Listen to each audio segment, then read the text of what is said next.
Anong akala mo sa kumpanya namin? Daycare center. Ngayon pa lang palpak ka na. Ano pa kaya kung nakapagtrabaho ka na? Anong balak mo? Magbitbit ng bata habang nagtatrabaho ka?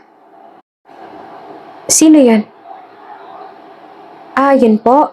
Yun po yung babaeng aplikante na may dalang bata sa interview kanina. Nireject ko siya. Interview pa nga lang, nagdala na ng bata. Interview pa lang, nagdala na ng abala. Talagang nagdala pa ng bata, dapat maging presentable man lang sana siya ng kaunti sa pag-a-apply niya. Tsaka, hindi ko rin naman siya tatanggapin dahil balak niya rin na dali ng anak niya sa mismong trabaho. Mas malaking abala po yun. Anong mga skills niya? Po? I want to know her experience and skills.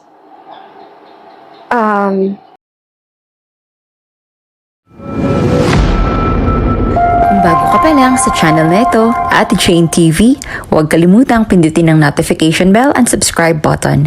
Sana po hindi naman malaking abala sa inyo ang pagpindot ng subscribe button dahil ang kapalit po nito ay ang pagsuporta para makapag-produce ng mga libreng stories sa mga channels ni Ate Jane. Maraming salamat!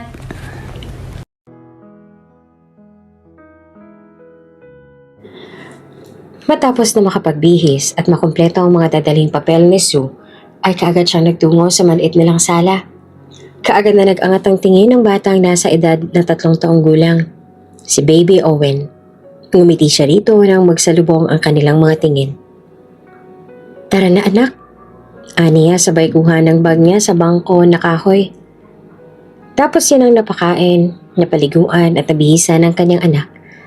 Natanggal siya sa dating trabahong pinagtatrabahuan kaya kailangan niya mag-apply ulit sa ibang kumpanya. Nakatapos siya sa college ng kursong related sa business. Dati siyang under sa isang marketing team sa ibang kumpanya. Iyon din sana ang balak niyang pasukin sa kumpanyang ina-applyan niya ngayon. Dahil doon siya expert at nalaman niyang iyon din ang posisyong bakante sa kumpanyang iyon. Distansya ang kumpanya sa apartment niya. Ngunit hindi problema sa kanya iyon. Ngayong hirap siya sa pinansyal ay kailangan niyang sumugal. Inilagay niya sa bag niya ang dede at ang gatas ng anak niya. Breastfeed siya, pero hindi naman pwedeng mag-breastfeed siya in public. At dahil introvert siya noon pa man, hindi talaga siya nagkaroon ng kahit isang close friend sa trabahong pinanggalingan niya. Wala siyang malapitan para mahinga ng tulong. Kahit yung mga taong mapagkakatiwalaan niya man lang na pwedeng mapag-iwanan niya sa anak niya. Kaya nga ngayon, mapipilitan siyang dalhin ang anak niya sa pag-a-applyan niya. Tiningnan niya muna ang sarili sa salamin bago hinawakan ng kamay ng anak para lumabas na sila sa apartment. Nagpapasalamat si Sue na wala ngayon sa labas ang landlady at mukhang nasa mahjong. Kaya dali-dali silang lumabas ng gate at kaagad na pumara ng tricycle sa labasan. "Kandong ka rito anak, may pasaherong uupo riyan." Aniya kay Baby Owen na inosenteng tumayot umupo sa kandungan niya. Para isang tao lang mabayaran niya at hindi nakasama ang anak niya. Kaya kakandungin niya ito. Kailangan nilang magtipid ng pamasahe lalo pat kailangan nilang mag-double ride. Isa sa tricycle at isa sa jeep. Napabuntong hininga na lamang siya nang maisip iyon. Talagang ang hirap ng buhay. Nang dumating sila sa kumpanya ay natuwa naman si Sue nang malaman na sila pa lang ang naunang dumating doon. Talagang inagahan ni Sue na maaga makarating para maaga rin sila makauwi ng anak niya. "Ako po yung isa sa mga aplikante ninyo. Saan po ako pwedeng magpunta para sa interview?" Aniya sa babae nasa front desk. Kumunot ang noon ng babae tapos ay tinignan ng batang karga-karga niya. "Mag-a-apply ka? Kasama ang bata? Kailan ka naman nakakita ng aplikanteng may daladalang bata? Pag-iingahin mo lang yan doon, may nagmi-meeting sa kabilang room. Abala lang yan doon." Walang pakundangan na sabi ng babae sa kanya. Napalunok siya. "Mabait naman tong anak ko. Hindi siya mag-iingay, wag po kayo mag-alala." Bumusangot ito. "Sa labas, doon banda, doon kayo maghintay. Tatawagin ang pangalan mo. Siguraduhin mo lang na hindi mag-iingay ang anak mo, ha? Kundi baka tawagin kong security para palabasin kayo bago ka pa magpa-interview." Tumango siya at nagbitiw ng tipid ng ngiti. Kaagad niyang giniya ang anak sa banda kung saan tinuro ng babae. Kinandong niya ulit ang anak niya. Napansin naman niyang may ibang mga dumating ng mga babaeng aplikante. Dalawa lang ang lalaki. At napansin ni Sue na mas nauna siyang dumating pero mas naunang tinawag ang pangalan ng babaeng masuling dumating. Kasunod, ang mga lalaki. Mama, dede ako. Ani ng anak niya matapos siyang kalabitin. Nagtimpla siya ng gatas at napansin niyang napapatingin sa kanya ang mga dumadaan. Napayuko na lamang siya at binilisan ang pagtitimpla ng gatas. Natatakot siyang baka pati yun ay bawal sa kumpanyang yun. Kaagad niyang binigay sa anak niya ang dede nito. At dahil sa tagal niyang matawag kaya inabot na ng gutom ang anak niya. Maging siya ay gutom na rin. Ilang saglit pa ay tinawag na ang pangalan niya na ipinagpasalamat naman niya. Nang makapasok siya ay umangat kaagad ang kilay ng may edad na lalaking tsak niyang siyang magsasagawa ng interview. May bitbit pang dede ang anak niya at tahimik itong kumapit sa palda niya. Ako ba'y pinaglololoko mo? Natigilan siya sa sinabi ng lalaki. Nalito siya. Po? Bakit po? Anong akala mo sa kumpanya namin? Daycare center. Ngayon pa lang palpak ka na. Ano pa kaya kung nakapagtrabaho ka na? Anong balak mo? Magbitbit ng bata habang nagtatrabaho ka? Natigilan siya sa sinabi ng lalaki. Ilang saglit pa, bago siya nakahuma sa pagkabigla. Huwag po kayo mag-alala. Hindi po magiging sagabal sa trabaho ko ang anak ko. Pagsisikapin ko po ang trabaho ko at hindi na, umalis ka na. Hindi ko kuha ang kumpanya ng katulad mo. Isipin mong hindi charity itong pinasukan mo. Aba marami riyan na mas deserving at hindi lang ikaw ang naghihintay na ma-interview namin. Putol na to sa sasabihin niya pa sana.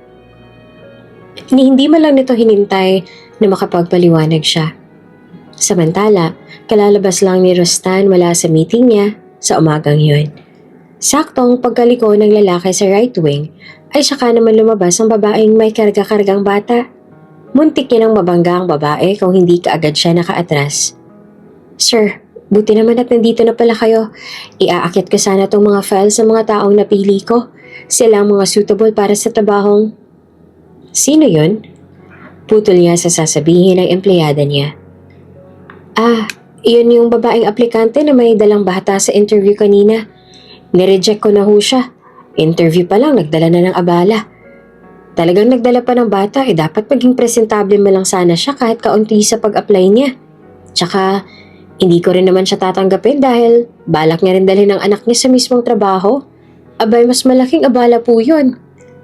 Paliwanag ng empleyado niya. Anong mga skills niya? Kumunot ang noon ng empleyado niya at bigla niya na lang naitanong iyon. Po? I want to know her experience and skills. Ulit niya. 5 taon na po siyang miyembro ng marketing sa JH Group. May experience rin po siya sa software development. Tsaka 2 years as IT expert sa isa pang kumpanya. Iritadong binalingan niya ang empleyado niya. Anong mga skills na mga kinuha mo kung ganun? Napakamot sa batok ang empleyado niya at ngumisi.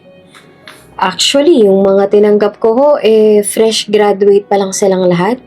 Pero mga magaganda at mga bata pa. Tsaka kung flexible sila sa trabaho nila. At tsaka, tinanggal mo ang may mas karanasan kapalit ng mga walang mga muwang dahil lang mas magaganda at mas bata. Ano magagawa ng ganda at bata sa kumpanya ko kung wala naman silang alam? Putol niya sa pabulyaw na paraan upang mapaatras ang empleyado niya. He was so disappointed. Dapat, kumuha na siguro siya ng ibang mas mapagkakatiwalaan sa bagay na to. Call security. Pabalikin ang babaeng yan kanina. Kagad na kumilos ang empleyado niya at halos magkanda-patid-patid na sa pagsunod sa gusto niya. Ilang minuto lang ang tinagal at paghihintay ni Rostan sa office niya ay pumasok na ang secretary niya. Sir, nandito na po ang babaeng aplikante. Papapasukin ko na ba siya? Tumango siya. Kaya kaagad na sumunod ang babae upang papasukin ang aplikante. Nakita niyang naunang pumasok ang babae. Nag-decide siyang sa office niya ito i-interview kesa hayaan pa yung isang empleyado niyang gawin pa iyon. Anak, halika na. Narinig niya ang malambing na boses ng babae. Nakita niya itong may dalang bata kanina. Mabuti na lang at hindi pa nakalayo ang dalawa nang utusan niyang tauhan na tawagin ulit ito. Unti-unting pumasok ang bata. Ngunit hindi niya inaasahang ang pagpasok ng bata ang dahilan ng pagtigil ng mundo niya. Hindi siya makagalaw sa upuan. Hindi niya malang namalayan na nanubig na ang sulok ng mga mata niya. Bakit kamukha niya ang bata? Paano nangyari yun? Sue, ano ba? Saan ka pa pupunta? Halika muna rito. Bakit ba ayaw mo makisama sa amin? Sige na. Sinabayan niyo ng halakhak at saka hinilang walang lakas niyang mga braso. Nasa isang club siya at balak niyang sumuka sana dahil pakiramdam niya bumabaliktad na ang sikmura niya. Kaya lang, ayaw naman siyang pakawalan ng kasamahan. Ang totoo ay napilitan lang siyang sumama sa night out ng mga katrabaho dahil sa birthday ng isa nilang kasama. Tsaka pinilit din siya ng isa sa kasama, tinawag na din siyang KJ ng mga ito. Ayaw niya namang magtampong mga ito kung kaya't napilitan na siyang sumama. Hindi niya naman inasahan na lalasingin siya ng mga ito ng ganito. Sumigaw at nagmura ang isang lalaki. Nasukahan niya ito, kaya ilang beses siyang nagsorry. Kasalanan naman kasi nito dahil ilang beses niyang sinabi na aalis na siya, pero ayaw pa rin nitong makinig sa kanya. Yan tuloy, nasukahan siya ng tuluyan. Eric, hatid mo na lang yan si Sue, wala na sa sarili eh. Narinig niyang sabi ng kasamahan nila. Si Eric ay isa sa katrabaho niyang may girlfriend na flight attendant na minsan na rin nandigaw sa kanya noon ngunit binasted niya. Ayaw niya sana magpahatid pero pinagtutulakan na siya ng mga kasama sa lalaki. Come on, it's okay, hold me. Ani Eric malapit sa tenga niya. May itsura si Eric, ngunit babaero. Isa sa mga bagay na inayawan niya rito. Nagpatangay siya kay Eric dahil sa kalasingan. Ngunit hindi inaasahang isang malaking kamalian ang hayaan ito noong gabing yon. Imbes na sa apartment niya, ay dinala siya ng lalaki sa hotel. Pinagsamantalahan siya ng lalaki at iniwan siyang mag-isa doon kanang umagahan. Iyak siya ng iyak at pinagsisisihan kung bakit sinubukan niya pang makisama sa mga taong yon. Sana, nanatili na lang siya sa comfort zone niya. At sana, hindi niya na sinubukang umaktong extrovert. Napabalikwas ng bangon si Sue nang bumalik na naman ang bangungot na iyon. Parati niyang napapanaginipan ng gabi kung saan ginagahasa siya ni Eric. Nanginginig ang mga daliri niya sa takot. Isa iyong dahilan kung nawala siya sa sarili at hindi niya na magawa ng maayos ang trabaho. Kaya nga natanggal siya sa kumpanya. 2 buwan ang nagdaan at nalaman niyang nagdadalang tao siya. At iyon ay si Baby Owen. Isang bagay lang hindi niya pinagsisihan. Iyon ay noong iluwal niya ang kanyang anak. Dahil sa bata, unti-unting nagilo ang sugat sa nakaraan. Unti-unti siyang naging mas matatag at tinulungan siya ng kanyang anak. Hindi na siya makatulog ulit kaya't nagdesisyon na siyang tuluyan ang bumangon. Nagsaing at nagluto na lamang siya ng ulam upang kakain na lamang sila sa oras na nagising ang kanyang anak. Ito ang first day na pagpasok niya sa bagong trabaho. Nagpasalamat siya noong malaman niyang mismong CEO ng kumpanya ang gustong makipag-usap sa kanya. Kumain na sila nang magising ang anak. Nag-ready na rin sila sa pag-alis. Kaya lang pagkalabas niya sa apartment ay ang nakataas na kilay ng landlady ang agad na bumungad sa kanila ng anak niya. Nalaman ko may nakuha ka na raw na trabaho? Siguro naman makakapagbayad ka na sa akin ngayon. Nito sabay buklat ng pamaypay nito. Napakamot siya at nagbitiw ng pilit ng ngiti. First day ko lang pa po ngayon eh. 1 linggo pa po ang hihintayin ko bago ako makatanggap ng sahod. Kahit 5K wala ka dyan, unahan mo na lang ng 5,000. Abay 2 buwan na kayong hindi nakakapagbigay sa akin. Alangan namang hintayin ko pa yung susunod na linggo. Marami akong bayarin, tsaka mahiya naman kayo. Napayuko na lang siya at kaagad na ikinubli ang anak sa likuran niya. May 500 po ako rito, kaya lang po panggatas at pagkain na lang po ito ng anak ko. Kapag kinuha niyo pa to, wala na pong kakainin tong anak ko. Napabuntong hininga siya. Bumusangot ang landlady. Sige, sa susunod na linggo, Kapag hindi ka pa rin nakapagbayad, papalayasin ko na kayo. Kahit mataray itong landlady nila, ay malambot pa rin ang puso nito sa mga bata. Pero, totoo namang 500 na lang talagang natirang pera sa kanya ngayon. Hindi niya alam kung paano pa iyong pagkakasyahin sa susunod na araw.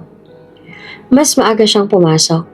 Hindi lang dahil sa excited siya sa bagong trabaho niya, kundi dahil ganito talaga siya ka-devoted sa trabaho niya noon pa man. Kung hindi lang dahil muntik na siyang ma-depress noon sa kabilang kumpanya, ay baka nandun pa siya hanggang ngayon. Iyan yung may dalang bata nung nakaraan? Aba talagang tinawag siya ulit ng CEO? May gayuma bang isang yan? Nakakatawa. Ginawa ba namang paalagaan ng bata tong kumpanya natin? Nako, sana wag na silang magdagdag ng ganyang empleyado in the future. Nasisira lang ang image ng kumpanya. Kaliwat kanan ng paninira na narinig ni Sue. Ngunit naisip niyang kung magpapadala siya sa mga ito, ay tsak na siya lang ang talo. Hindi naman ito ang pinunta niya roon. Ang trabaho. Kaya wala dapat siyang pakialam sa mga ito. Ito ang desk mo at yun naman ang desk ko. Magkapareho lang tayo ng team. Masaya ako makatrabaho ka, Sue. Isang babaeng hindi inaasahan ni Sue na magiging mabait sa kanya ang ini-assign para mag-assist sa kanya sa unang araw niya sa trabaho. Si Charlotte na 1 taon pa lang sa kumpanyang yon. Totoo namang gumaan ang pakiramdam niya nang makilala ang babae. Isa rin pala itong single mother at kasalukuyang pinapabantayan ang nasa edad 5 years old na anak nito sa kanyang ina habang nagtatrabaho ito.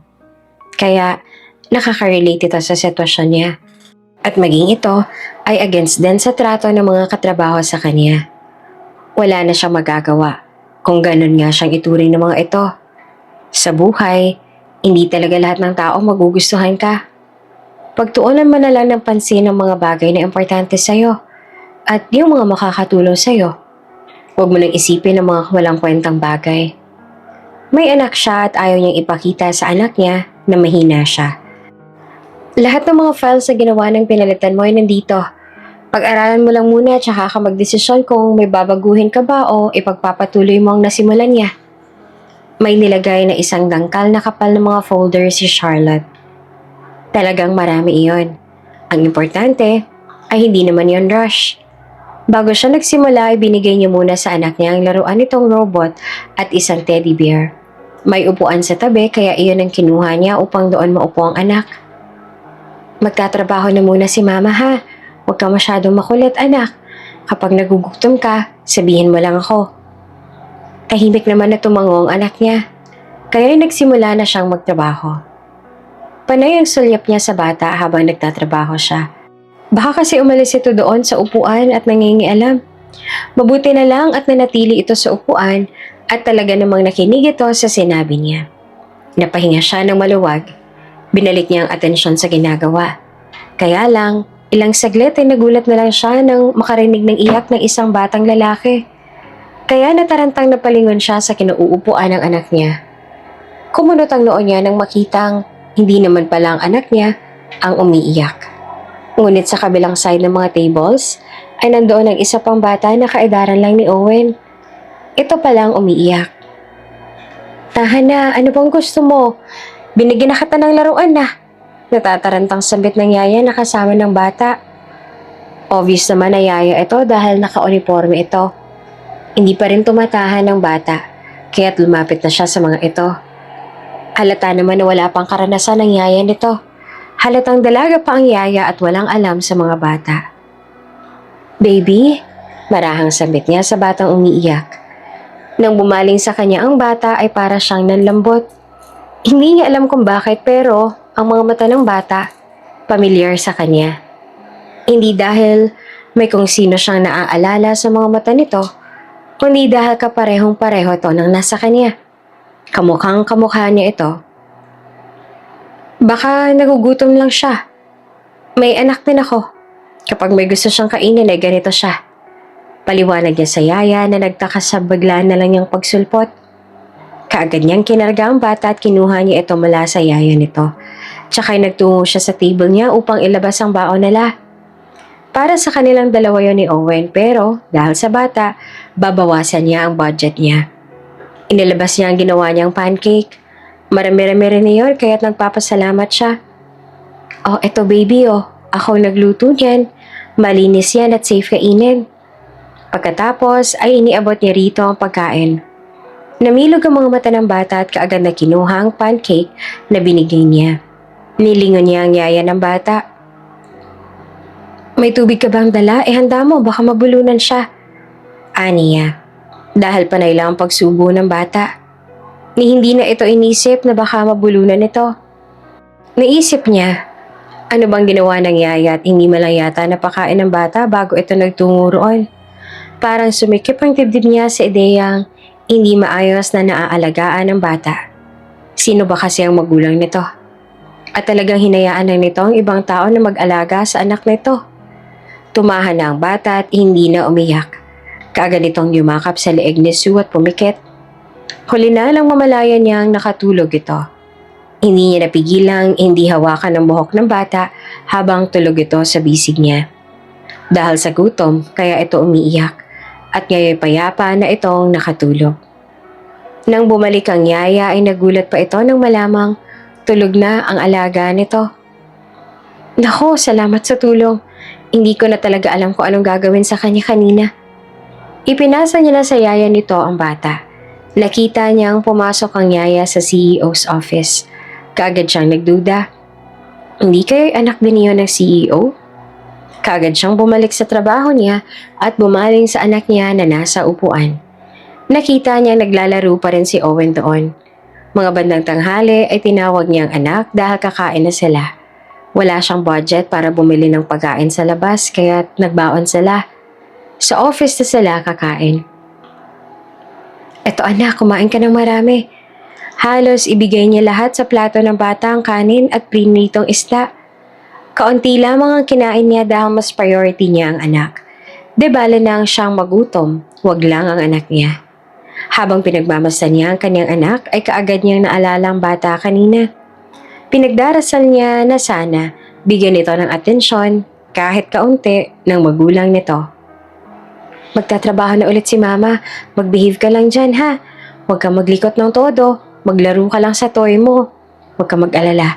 Dadagdagan natin ang toys mo para may kasama na si robot mo. Gusto mo ba yon? Ani ni Sue habang kausap ang anak. Maaga sila sa trabaho upang matapos na ni Sue ang gagawin niya. Napangiti si Sue nang tumango ang anak. Nagpapasalamat siya at kahit bata pa ang anak niya, ay minsan nakakaintindi na ito sa mga sinasabi niya. At natutuwa siyang sumunod ito sa mga sinabi niya rito. Nagtungo na rin siya sa upuan niya nang marinig niya ang boses sa unahan ngunit bago pa siya nakahuma ay isang maliit na braso ang biglang yumapos sa kanya. Gulat at dumungaw siya sa may-ari ng mga maliliit na braso. Yung bata pala noong nakaraan itong nandito. Ano ka ba naman Andre? Sabi kong huwag ka masyadong maglumikot eh. Bulalas ng dumating na yaya ng bata. Halika na Andre, balik na tayo sa loob. Mapapagalitan tayo ng daddy mo kapag nakita ka niya rito na paggala-gala sa labas. Natigilan siya nang marinig ang pangalan nito. Andre pala ang pangalan nito. Pasensya ka na, masyado lang kasi talagang malikot tong alaga ko. Noong nakaraan sa bahay, panay ang yaya niyang magpunta raw kami rito. Sabi ko naman sa kanya na huwag siyang maglikot kapag nakarating kami rito. Tapos, seto na naman siya, ayaw makinig. Panay ang kalikot sa pinto sa office para makalabas. Pagkukwento ng yaya. Ngumiti siya at lumuhod para magbantay ang tingin nila ng bata. Gusto mong maglaro? Nandito rin ang anak ko. Kasama ko siya sa work ko. Umawang ang labi ng bata habang pinagmamasdan siya. Kalaunan ay tumango ito at bumaling siya sa yaya nito. Pwede mo naman siyang iwan sa akin. Nandito rin naman ang anak ko. Baka gusto niya lang ng kalaro. Alanganin ng ngumiti ang yaya. Sige. Doon lang ako sa office maghihintay. Sabihin ko na lang kay sir na nandito na ang bata. Ngumiti siya at tumango.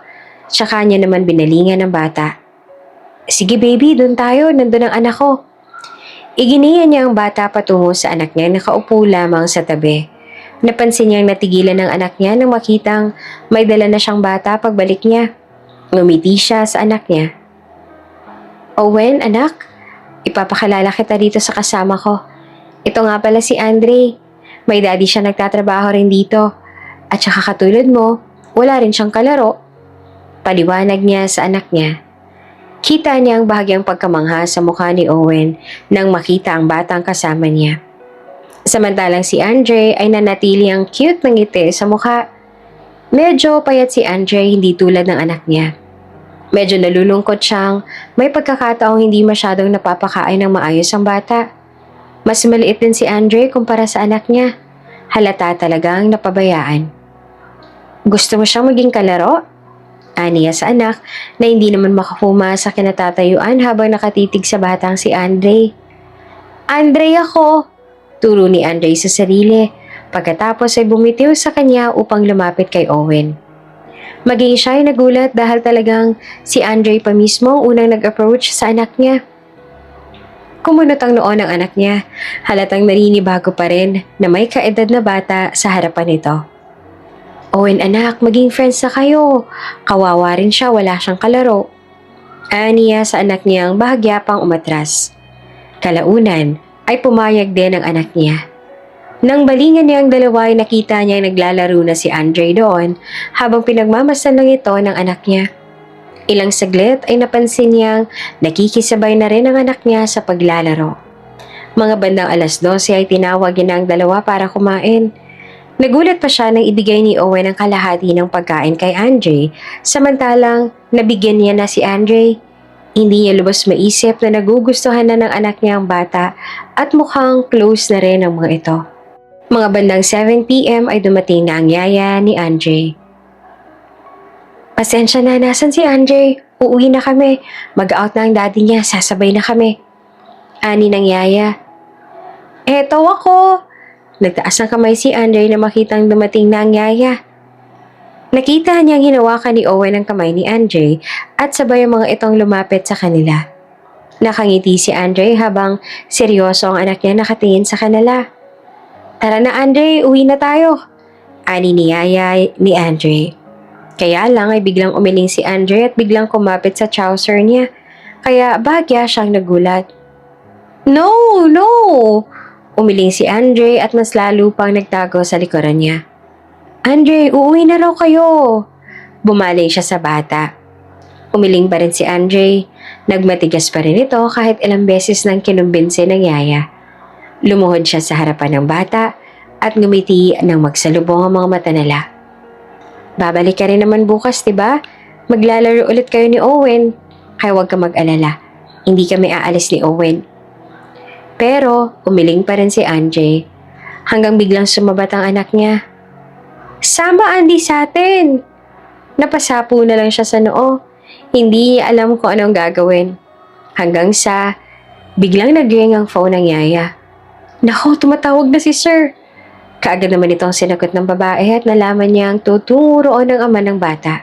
Sa pagkakataong yon ay gusto niyang makita ang ama ng bata. Ito mismo ang dahilan kung bakit ayaw ni Andre na humiwalay sa kanila. Para kay Sue, kasalanan ng ama kung bakit nagkakaganito si Andre. Ilang saglit lang ay dumating na ang lalaki.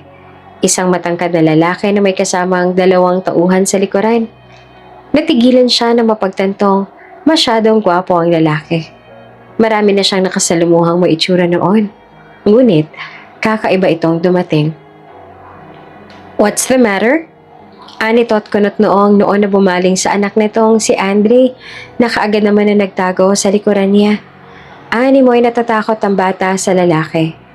Doon lang siya natauhan at sumeryosong mukha. Ayaw po niyang sumama. Sabi niya dito lang daw po siya kay ate. Sumbong ng yaya. Tumingin sa kanyang lalaki. Umigting ang panga nito bago bumaling sa anak na to. Andre, listen to us. Ayoko na magmatigas ka pa. May tono ng otoridad sa boses ng lalaki. Bumuntong hininga siya. Sa isipin niya, kung ganun ito kausapin ng bata, ay tsak hindi talaga ito sasama. Mas matatakot lang ito. Andre, sumama ka na, baka pagod na ang daddy mo. Good boy ka naman, diba? Malambing na sabi niya sa bata. Kaya lang ay umiling pa rin ito. Napakagat siya sa ibabang labi. Talagang wala na siyang magagawa. So be it. Sumama ka na lang sa amin kasama ang anak mo. Hindi mo alam kung gaano katigas ang ulo ng anak kong yan. Hindi siya makikinig at gagawin niya ang gusto niya sa ayaw mo man o sa gusto. Natigilan siya sa narinig sa lalaki. Hindi niya inasahang iyon ang huling option nila. Naawa naman si Sue sa bata. Tsaka game na game din naman ang anak niyang sumama kay Andre. Kaya nga heto, at natagpuan na lang nila ang sariling nasa harapan na ng isang malaking gate na automatic na nagbubukas. Namangha siya. Hindi niya lubos maisip na ganun pala kayaman ng ama ni Andre. Nakakapagtaka na sa yaman nito ay hindi nito maayos-ayos at maasikaso kahit ang sarili nitong anak. Habang papasok ang kotse na sinasakyan nila, ay hindi naman maitikom ni Sue ang bibig dahil sa pagkamangha. Napakaganda ng bahay na yon. May engranding fountain pa sa harap. Dambuhala rin ang main door at isang malaking bulwagan ng bubungad. Sa unahan ay ang glass wall na nakapagitan sa infinity pool na matatanaw mo mula sa bulwagan. Matataas ang ceiling na may crystal chandelier. Kaagad na agaw ang pansin niya kina Owen at ni Andre nang makita niyang hinila ni Andre ang anak niya patungo sa second floor ng mansyon. "Huwag kayong tumakbo, madadapa kayo." Nahintakutan na bulalas niya sa mga bata. Napansin ni Rusta ng pag-aalala sa mukha ni Sue. Ngayon, naiintindihan ng lalaki kung bakit agad na pamahal ang anak niya sa babae. Aaminin ni Rusta na talagang naging abala na siya sa buhay simula nang mamatay sa cancer ang kanyang asawa. Siya nang napag-iwanan kay Andre at hindi niya alam kung papaanong aalagaan ng anak, kung kaya't ipinagkatiwala niya ito sa kung sino-sinong yaya. Halos lahat ng yaya na binibigay niya kay Andre ay inaayawan nito. Ngunit nakakapanibago na nagustuhan ng anak niya ang babaeng ito. "Dito sila maghahapunan, manang." Paalam ni Rustan sa matandang tagapagluto. Akmang tatanggi si Sue, ngunit kaagad siya nagsalita. "Sa office muna ako, sabihin mo lang kung may kailangan ka." Ani niya. Samantala, nang makaalis si Rustan ay walang nagawa si Sue kundi ang mapaupo na lamang sa sala. Ilang saglit lang ay dumating ng isa sa katulong. "Miss, magtungo ka na sa hapag at tatawagin ko na si Sir." Ani ng matanda. Kaagad siyang tumayo. Kung ganon, ay naisip niyang tumulong na lang sa pag-aayos ng mga pinggan sa mesa. Ngunit nagulat siya nang dumating sa dining area na maayos na nakalapag ang mga pinggan at ready na ang lahat. Wala na pala siyang gagawing iba. "Nakatulog ng mga bata nang pumasok ako sa kwarto ni Andre, sir." Narinig niya pa mula sa dining area ang boses ng tauhan ng lalaki. Nagulat siya. Uuwi pa sila tapos malaman-laman niyang nakatulog na pala ang dalawa. Nakatulog na po? Pati po ang anak ko?" Bulalas niya nang sumalubong siya sa dalawang paparating. Natigilan ng mga ito kung kaya tumikim siya. Sorry, kailangan na kasi namin umuwi ng anak ko. At tapos na po namin ihatid si Andre kung kaya dito na kayo matulog ng anak mo. Bukas na kayo umuwi." Putol ng lalaki sa sasabihin niya pa sana. Sinabihan kaagad nito ang tauhan na igiya siya mamaya sa guest room pagkatapos niyang kumain. Hindi na siya nakapalag. "So, you're Sue? Isa ka sa marketing team ngayon?" Panimula ni Rustan. Opo. Nagpapasalamat po ako sa opportunity na binigay niya sa akin. Malaking bagay po ito para sa amin ng anak ko. By the way, I noticed, malapit sa'yo ang anak kong si Andre. He's not that friendly to others. Introvert siya at parating nakakulong sa silid niya. Patuloy ni Rustan. Nagtaka naman si Sue kung bakit ito ino-open sa kanya ng lalaki. Anong point? "Ano pong ibig niyong sabihin?" Niya na nagtataka. "What I mean is, I would like to hire you to watch my son. Full-time, exactly." Natigilan siya sa sinabi ng lalaki. May trabaho na siya at ito pa mismo ang kumuha sa kanya. Pero, don't worry, dodoblehin ko ang sahod mo. But you have to live here and your son." Patuloy pa nito. Dahil sa offer na iyon ng lalaki ay mas lalong nahirapang magdesisyon si Sue. Malaking tulong sa kanya ang makukuha niya. Hindi na nila kailangang magrenta ng bahay dahil libre silang titira sa mansyon nito. Wala na siyang poproblemahin sa pera dahil doble sa sahod niya sa opisina ang matatanggap niya. Kaya nga lutang siya hanggang sa makauwi sila ng anak niya kinabukasan. Natauhan lang siya nang makita ang mga gamit nilang inilabas ng mga anak ng landlady. Yan pa! Tsaka yun! Huwag kayong magtira ng kalat dyan. Hala, sige, buhatin niyo pa yun! Utos ng landlady sa mga anak. Bakit po nakalabas sa mga gamit namin? Oh, nandito na pala kayo. Binalingan siya ng landlady. Nilabas na namin kasi may iba nang nagmamay-ari ng silid nyo ngayon. Napanganga siya. Pero kami ang... Pasensya na. Sa tagal nyo magbayad, natauhan na tuloy ako. At biglang naisip kong i-deal na lang sa iba tong silid na ginagamit ninyo. Abay, hindi lang naman kayo namomroblema sa pere. May mga utang din akong dapat bayaran at hindi na makakapaghintay pa ang mga yon. Bago pa ako makasuhan, maghahanap na ako ng paraan. Nito na nakapamewang pa. Pwede po bang bigyan niyo ako ng palugit kahit hanggang bukas lang? Wala ho kami matutulugan ng anak ko mamaya. Tsaka may pasok pa ako sa... Hay nako, maghanap na lang kayo ng ibang mauutunin niyo. Ilang beses niyo nang sinabing magbabayad kayo pero wala pa rin kayo na ibibigay sa akin kahit 1,000 man lang. Putol nito.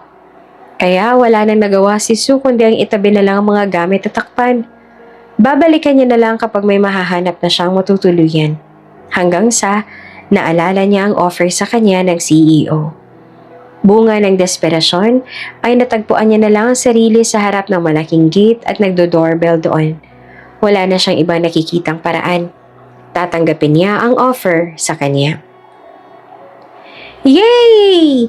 Ilang beses na nagtatatalon si Andre sa tuwa nang bumukas ang doble ng door ng mansyon at iniluwa si Sue kasama si Owen. Kaagad na nilingon ni Sue ang anak. Nakita niya ang pagliwanag ng mukha nito nang makita si Andre. Tumakbo si Andre at niyakap ang anak niya. Mas lalong kumislap ang mga mata ng anak. Animoy hinahaplos ang puso niya ngayong nakita niyang maging ang anak niya ay natuwa sa desisyon niya. You've made the right decision. Ani naman ni Rasta nang malaman nitong bumalik sila upang tanggapin na ang alok nito. Hindi naman nila parati nakikita si Sir Rustan sa bahay dahil parati naman ito nasa opisina ang lalaki. Dahil full-time siya sa pagbabantay kay Andre ay nasa bahay na lang siya at hindi na siya pwedeng magtrabaho pa sa opisina. Mas maaasikaso niya na ang anak niya ngayon aside sa inaasikaso niya rin si Andre. Paulit-ulit lang ang routine niya araw-araw. Ngunit dumating ang time na medyo nabagot na siya kaya tiningnan niya ang mga labahin ni Rustan. Kinuha niya ang mga yon at siya na mismo ang naglaba kaysa sa tawagan pa ang on-call na cleaners para sa trabahong yon. Yung cook kasi ay on-call din yon, maging ang ibang katulong. Sila lang talaga ng anak niyang full-time sa bahay. Matapos na makapaglabas si Sue ay bigla na lang sumalubong si Andre. Pancake! Pancake! Patalon-talon ng bata habang hawak-hawak ang laylayan ng damit niya. Gusto niyo ng pancake? Niya sa dalawa. Sabay na tumango ang mga ito, kahit nagtungo kaagad sila sa kusina upang gawin ang request ng mga ito. Habang nagpimix siya ng ingredients ay curious naman na nanonood ang dalawang bata sa kanya. Pabiro niyang pinahira ng harina ang ilong ng dalawa. Nagtawanan nito at kaagad na tumakbo palayo. Eto ng pancake ninyo! Ani Sue matapos maluto ang request ng dalawa. Masaya nagsalo-salo sila ng snack nala sa sala. Tapos gumawa rin siya ng fresh orange juice. Oh, anong sasabihin? Ani sa dalawa. Thank you, Mama! Nauna si Owen. Thank you! Gumaya naman si Andre sabay ngisi. Tapos ay nagpatuloy na sa paglalaro ang dalawa. Hindi pa nakakarating ang on-call cook sa bahay kahit natawag na ito kanina. Mga bandang 7 p.m. na. Tsak na magugutom na ang bata mamaya kapag hindi pa siya kumilos at gumawa ng hapunan.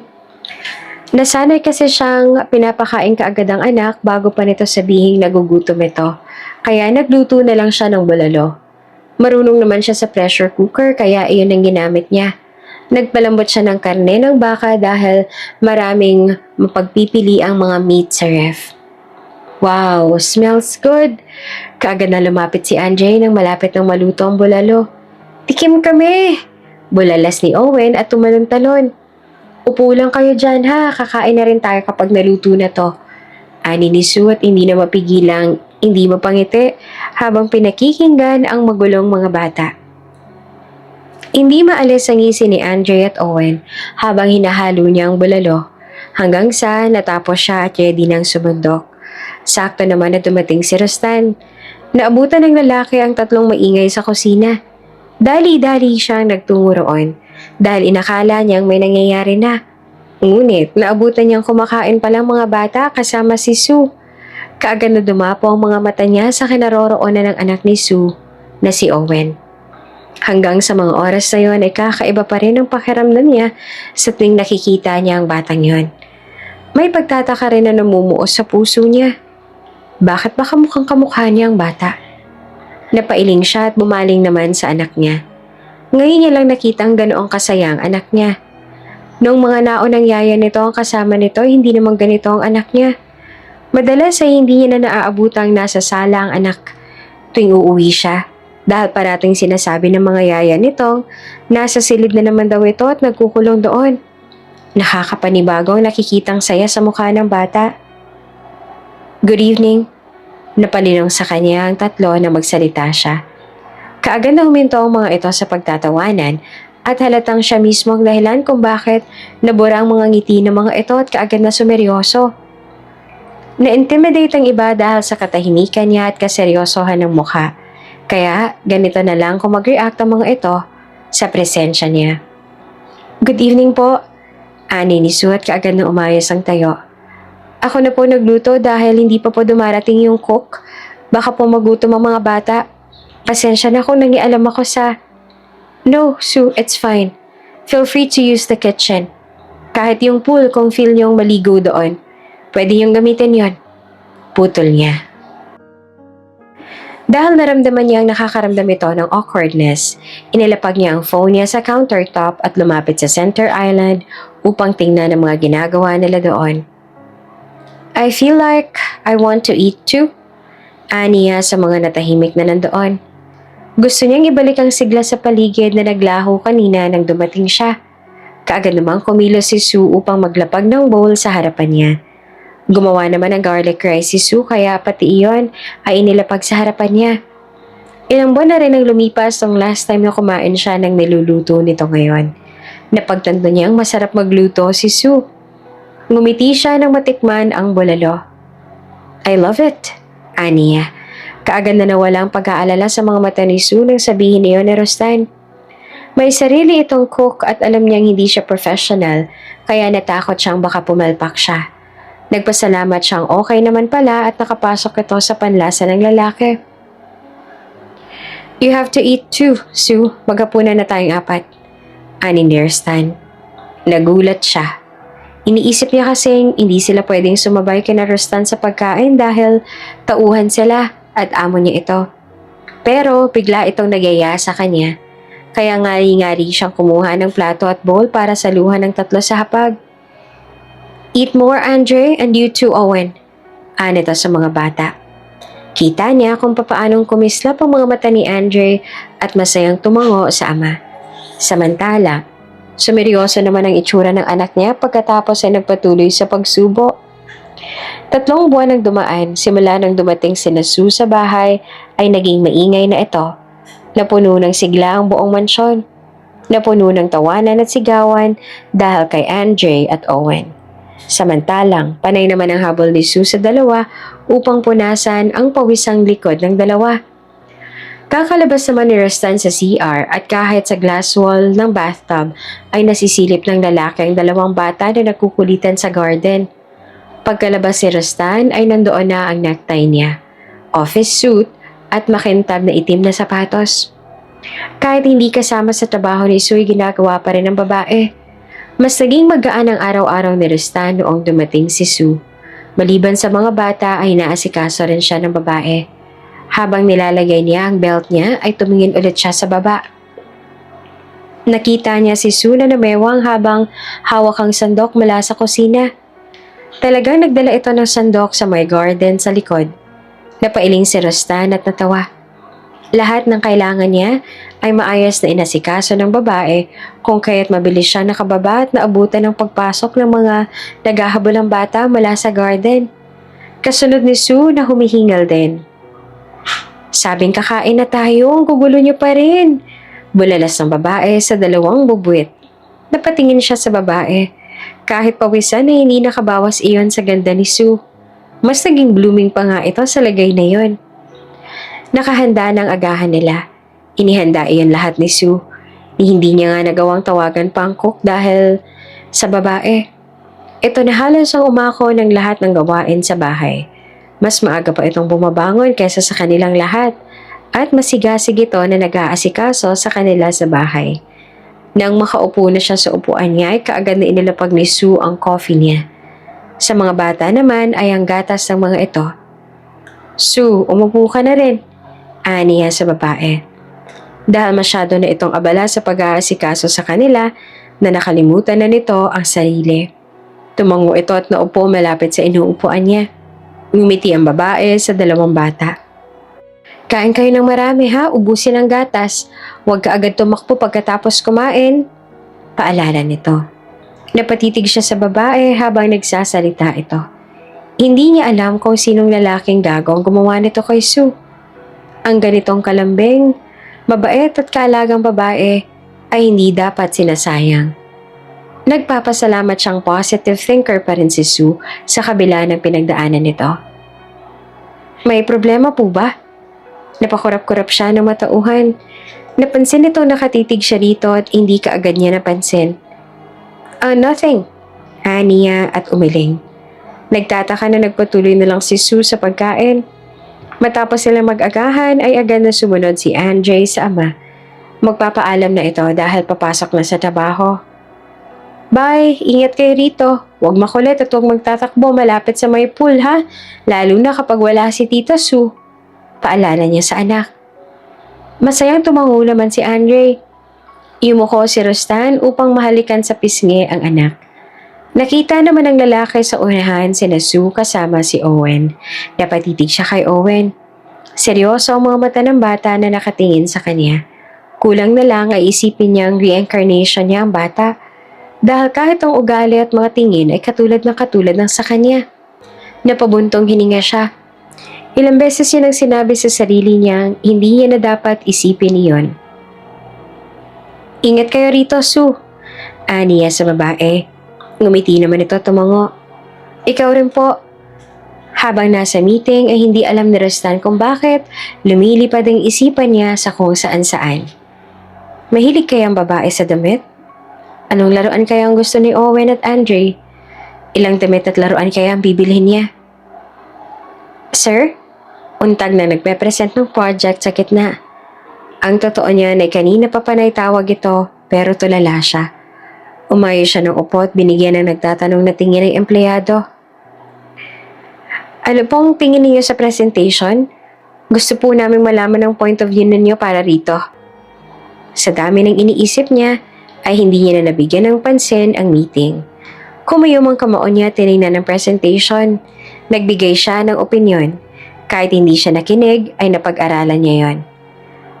Akala niya hanggang sa office niya nang iisipin ang pasalubong niya para sa tatlo.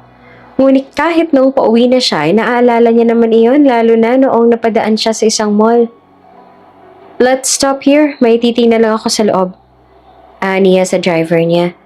Kaagad naman itong sumunod sa kanya nang pumasok siya sa mall. Dumaan siya sa mga laruan ng bata. Naalala niya kaagad si Owen nang makita niya ang robot toy na may battery at gumagalaw. Hindi tulad yun ang usual na nilalaro ni Owen sa bahay nila. Mas maganda ang robot na yon. At check niya ang magugustuhan yun ng bata. Nakita naman niya ang sasakyan na the remote. Si Andre naman ang naalala niya. Mahilig naman sa mga sasakyan ng anak niya. Give me 5 colors of this robot toy. Same to those car toys. Niya sa sales lady. Binigay niya ang black card niya. Tapos ay nagtungo na naman siya sa mga damit.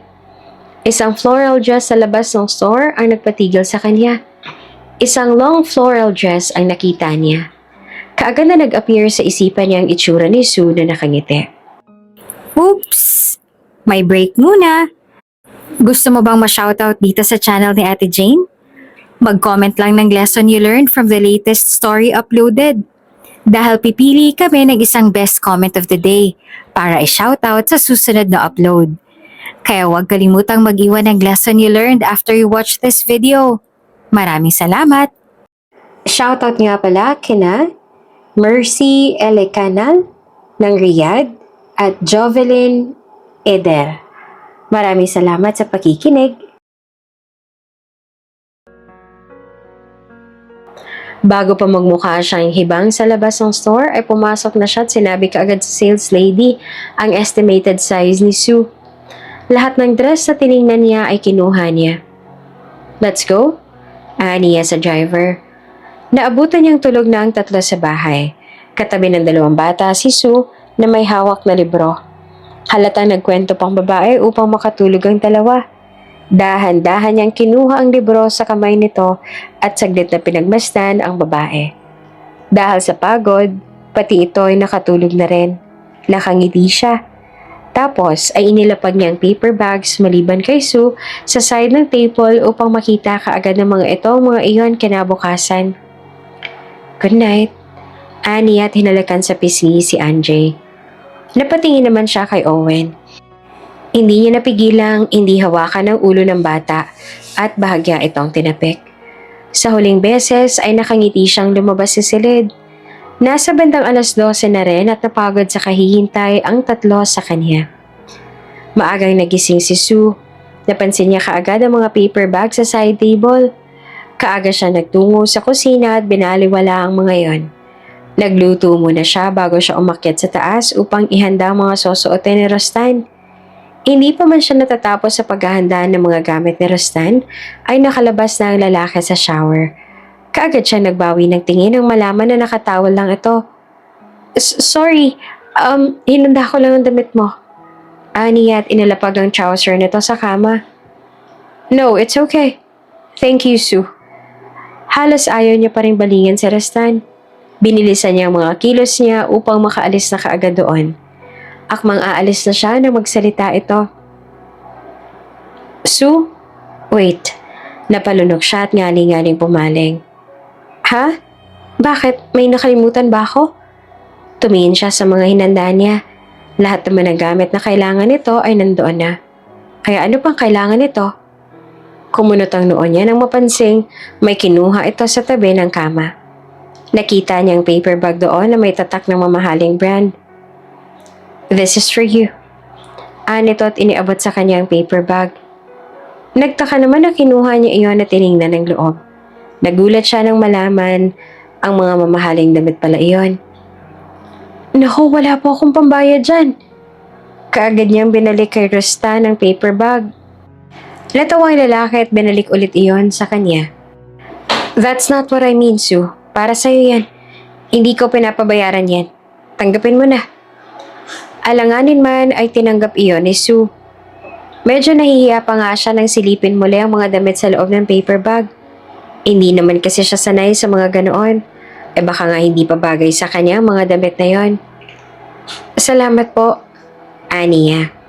First time niya lang makatanggap ng regalo, kaya sobrang natuwa siya. Linggo nga pala ngayon, wala akong pasok. Samahan mo ako sa grocery. Ikaw ang mas nakakaalam sa mga kulang sa bahay. Kaya mas mabuting sumama ka. Ani Rostan. Tumango siya. Kaagad niyang binihisan ng mga bata. Makukulit pa rin ang mga ito kahit noong nasa kotse. Seryoso si Owen kapag siya ang kasama. Ngunit kakaibang kislap ng mga mata nito kapag kasama si Andre. Samantalang si Andre naman ay masayang kinukulit lamang si Owen. Hanggang ngayon ay maliit pa rin si Andre kumpara kay Owen. Naisip niyang baka talagang mas matangkad si Owen. Magkasalungat naman ng mga ugali dahil maingay si Andre at tahimik naman si Owen. Ay hindi niya inaasahang sobrang close talaga ng dalawa. Hindi niya rin inaasahang pareho ng birthday ang dalawang bata. Isang buwan na lang at malapit ang mag-4 ang mga ito. Natutuwa siyang isiping mukhang magkasabay pa na lalaki ang mga ito na magkasama. Like it! Like it! Bulala si Andre sabay turo sa sumasayaw na cactus. Hinilap pa nito si Owen at parehong naglaro doon ng dalawang bata. Owen! Bulala si Andre sa cactus. Tapos ginaya ng cactus ang sinabi ni Andre sabay sayaw. Inakbayan ni Owen si Andre bago nagsalita sa cactus. Andre! Napangiti siya habang pinagmamasa ng dalawa. Kapag may nakakita sa dalawa, talagang iisipin ng mga itong magkapatid ang mga ito. Let me do this, Sue. Ako na maghahanap at bibili sa mga nasa listahan.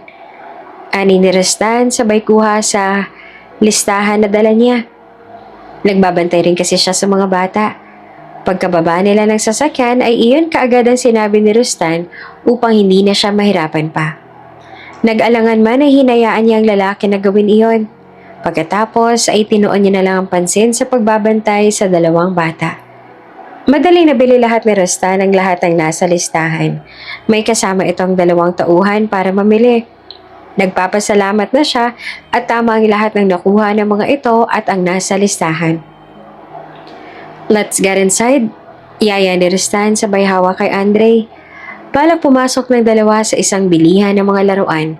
Kaagad na hinawakan ni Sue ang anak. May pera siya pero hindi niya dala. Baka magturo ang anak niya sa loob at wala siyang pambayad. Nagsisisi siya ngayong hindi siya nakapagdala ng kahit kaunting pera man lamang para sa anak niya. Anak, hayaan mo, babalik tayo rito bukas, okay? Ibibili ka rin ni mama ng laruan. Hindi kasi nadala ni mama ang pera niya. Paliwanag niya sa anak. Simula nung matuto si Owen na maglaro ay nag-iisang laruan lang ang nakayanan niyang bilhin dito. Ngayon dapat siya babawi dahil kaya niya na iyong bilhin. Nagpapasalamat siyang hindi kailanman ginawa ng anak niya na mag-tantrums dahil lang sa material na bagay. Titingin lang ito sa kanya at makikinig sa sinabi niya. Pakiramdam niya ay naiintindihan na siya nito kahit pa magpo-4 lang naman ito. Natanaw ni Rustan si Sue sa entrada ng toy store. Tahimik lamang na pinagmamasa ng dalawa ang mga namimili sa loob ng store. Kaya nilapitan niya ang mga ito. Sue, papiliin mo na si Owen. Ani niya sa babae na nagulat sa paglapit niya. Wala po akong dalang pere. Babalik na lang ho kami dito sa susunod. Nilapitan niya si Owen at hinawakan sa kamay ang bata. Nakita niyang tumingala ang bata sa kanya. Nanatili ang katahimikan nito. At kakaibang pakiramdam ang naramdaman niya sa mga tingin ng bata. Ngunit, ngumiti siya rito. Kumuha ka ng gusto mong robot toy, kahit ilan pa yan. Puntahan mo na doon si Andre. Ani at tinurong anak na nalilito rin sa estante ng mga car toys. Nakita niya kung papaanong kumislap ang mga mata nito nang ituro niya si Andre. Hindi ito nagsaya ng oras at kaagad na lumapit kay Andre. Sabihin mo na lang mamaya sa akin kung magkano nabayaran mo, ha? Babayaran ko na lang yun pag uwi. Sabi bigla ni Sue. Binalingan niya ito. No need, Sue. Malapit ang birthday ng dalawa. Isipin mo na lang na birthday gift ko yan sa kanila. Nag-alangan man ay nagawa pa rin ngumiti ni Sue. Kumain sila sa labas at hindi maalis ang tingin ni Rustan kay Sue. Halos hindi na ito makakain para lang asikasuhin ng dalawang bata. Kaya siya na mismong kumuha ng pagkain at inilapag sa harapan ni Sue. You have to eat too. Hayaan mo na sila. Big boy ng mga yan. Ani niya sa babae. Pagkatapos ay nilagyan niya pa ng pasta ang plato at inilapit kay Sue. Nakita niya kung papaano ito natigilan. Salamat. Ani to at nagsimula ng kumain. Napangiti naman siya. Isang babaeng uunahin ng iba kaysa sa sarili nito. Maunawain at hindi mahirap kausap. Maganda at hindi nakakasawang tingnan. Kailanman ay hindi nagtitake advantage si Sue sa kabutihang pinapakita niya. Araw-araw ay pinagbubutihan pa nito ang trabaho. Kakaiba talaga ito. Inayos ni Rustan ang necktie niya habang nakaharap sa salamin. Pakiramdam niya ay masasanay na yata siya sa mga ginagawa ni Sue para sa kanya. Nang bumaba siya ay naabutan niya itong inaasikaso ang mga batang nasa hapag. At nang mapansin ito ang presensya na, ay ngumiti ito. Good morning, mag-aagahan na. Malambing ang boses nito nang anyayahan siya. Hindi niya maiwasang hindi mangiti nang sabihin iyon ng babae. Yes, thank you. Ani at dumulog na sa mesa. Nang umalis siya, ay inihatid siya ng 3 sa may pinto. Sabay ito nagpaalam sa kanya. Ayaw niya mag-isipin pero pakiramdam niya, buo ang pamilya niya. Hindi niya alam kung hanggang kailan mananatili si Sue roon at makakasama nila. May katapusan ng lahat ng bagay. Darating ang panahon na magdedesisyon si Sue na manirahan na sa malayo kasama ang anak nito. Tapos, heto naman siya na parang hinahanap ang pag-aalaga ng babae at nasasanay na rito. Tama bang maramdaman niya iyon? I heard parati ka ng lutang sa meetings ninyo. Yung investors mo nagtatanong na sa akin kung ano bang problema mo. Siyempre maaapektuhan ng kumpanya dahil sa ginagawa mo.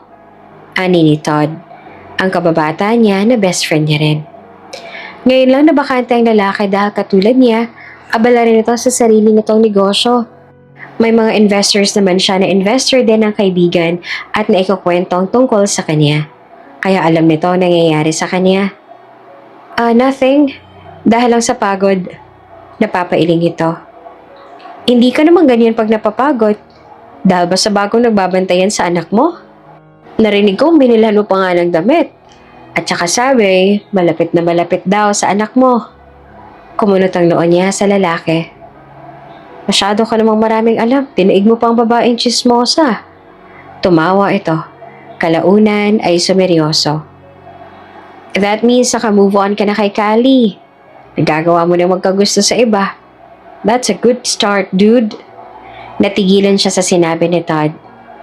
Callie, his wife who died a year ago. Hindi pa ganon katagal ngunit biglang may ganito na. Siya? May gusto kay Sue? Mahal ko pa rin ang asawa ko hanggang ngayon, dude. You're just imagining things. Nagbibigay lang ako sa mag-ina sa bahay ko dahil malaki na itulong nila sa akin, lalong-lalo na sa anak ko. Paliwanag niya. Ngunit biglang may kakaiba siyang naramdaman. Tila labag sa kalooban niyang lumabas sa bibig niya. Parang hindi naman talaga ganoon ang gusto niyang sabihin. Pero imbes sa isipin niyon, ay tumungga na lamang siya ng whiskey.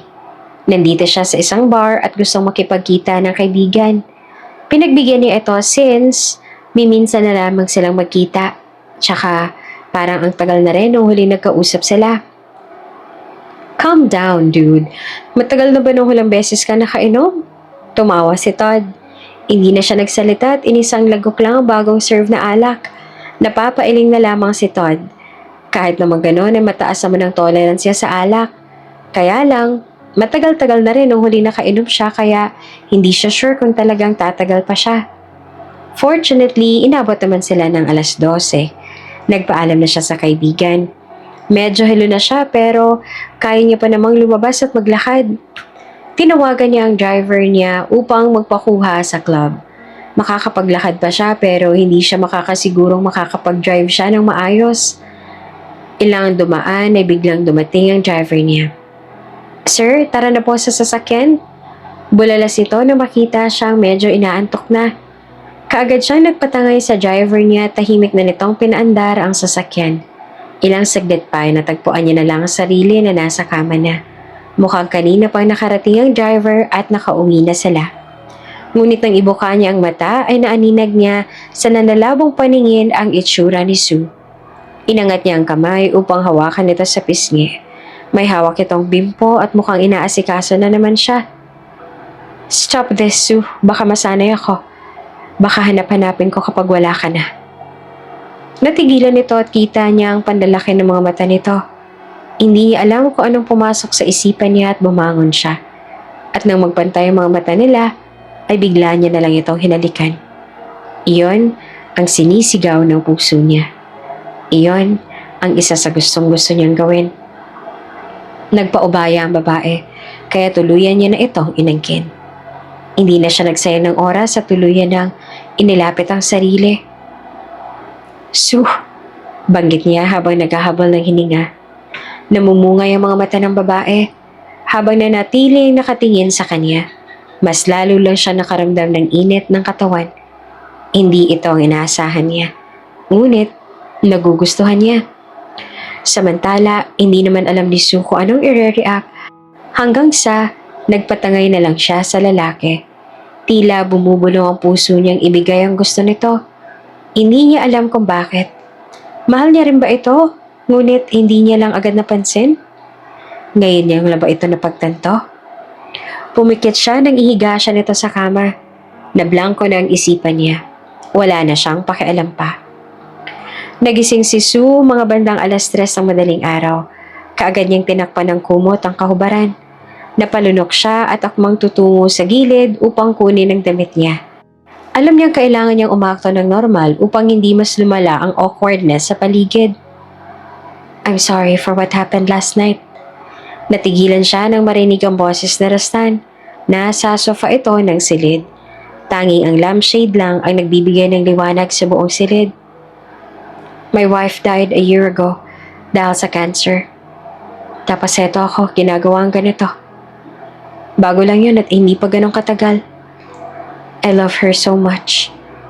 But, pagkwento ng lalaki sabay sapo sa noon nito. Lasing ako kagabi. Ako ang may kasalanan. Inidyokan kita kaya nangyari yon. Ani mo'y may tila punyal na tumarak sa puso ni Sue nang marinig iyon mula kay Rustan. Hindi ito ang inaasahan niyang reaksyon ng lalaki matapos ang nangyari sa kanila kagabi. Napayuko siya. Dahil sa sakit na nararamdaman ay bigla na lang tumulo ang mga luha niya. Nagpapasalamat siyang hindi ganong kaliwanag ang paligid. Hindi nito masyadong maaninag ang pag-iyak niya. Ayos lang po. Alam ko pong lasing kayo kagabi pero nagpatangay pa rin ako sa...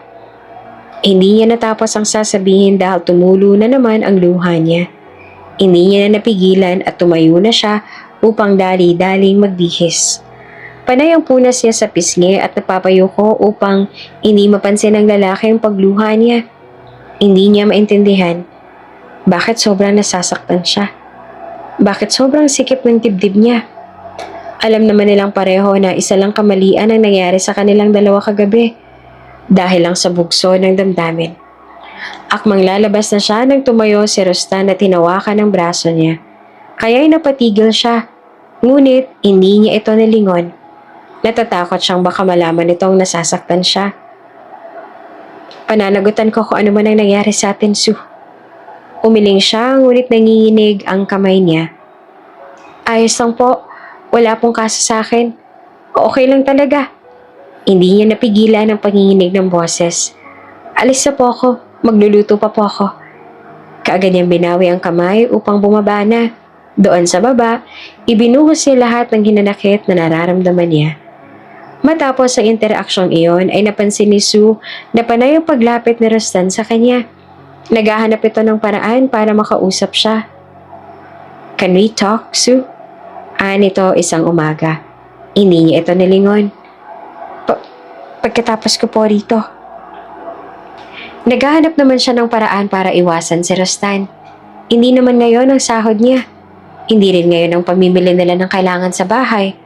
Wala rin problema kay Andre, kaya wala siya lang dahilan para mag-usap. Mas lalo lang siyang nasasaktan tuwing malapit ang lalaki, kaya sisikapin niyang lumayo. Madalas ay nahuhuli niyang tumititig sa kanya ang lalaki. Sinisikap niya namang hindi pansinin ito. Umabot iyon ng 2 buwan. Kahit umabot pa sila ng 1 taon o kahit ilang taon, hindi niya nabibigyan pa ng chance ang lalaki na makalapit pa sa kanya. Isang umaga ay napatigil siya nang maamoy niyang sibuyas na hinihiwa. Maging pinapakulo niyang tubig ay naaamoy niya. Napasapo siya sa bibig nang bumaligtad ang sikmura niya. Kaagad niyang pinatay ang stove at patakbong lumabas ng kusina. Nasa sala ang 2 bata at naglalaro. Samantala, hindi niya naman inaasahang pababa pa lang sa Rustan. Hindi sinasadyang nakasalubong niya ito. Sue? What happened? Bakas ang pag-aalala sa mukha nito. Pero hindi niya pinansin ang lalaki at patuloy na tumakbo patungo sa CR sa baba. Mabilis niyang isinara ang pinto at sumuka sa bowl. Wala pa siyang kinain kaya puros tubig lang sinuka niya. Parang mahihilo siya matapos makaduwal. Sue, are you okay? Boses iyan ni Rustan sa labas. Sinabayan nito iyon ng pagkatok. Sunod-sunod ang pagkatok at tanong nito sa labas.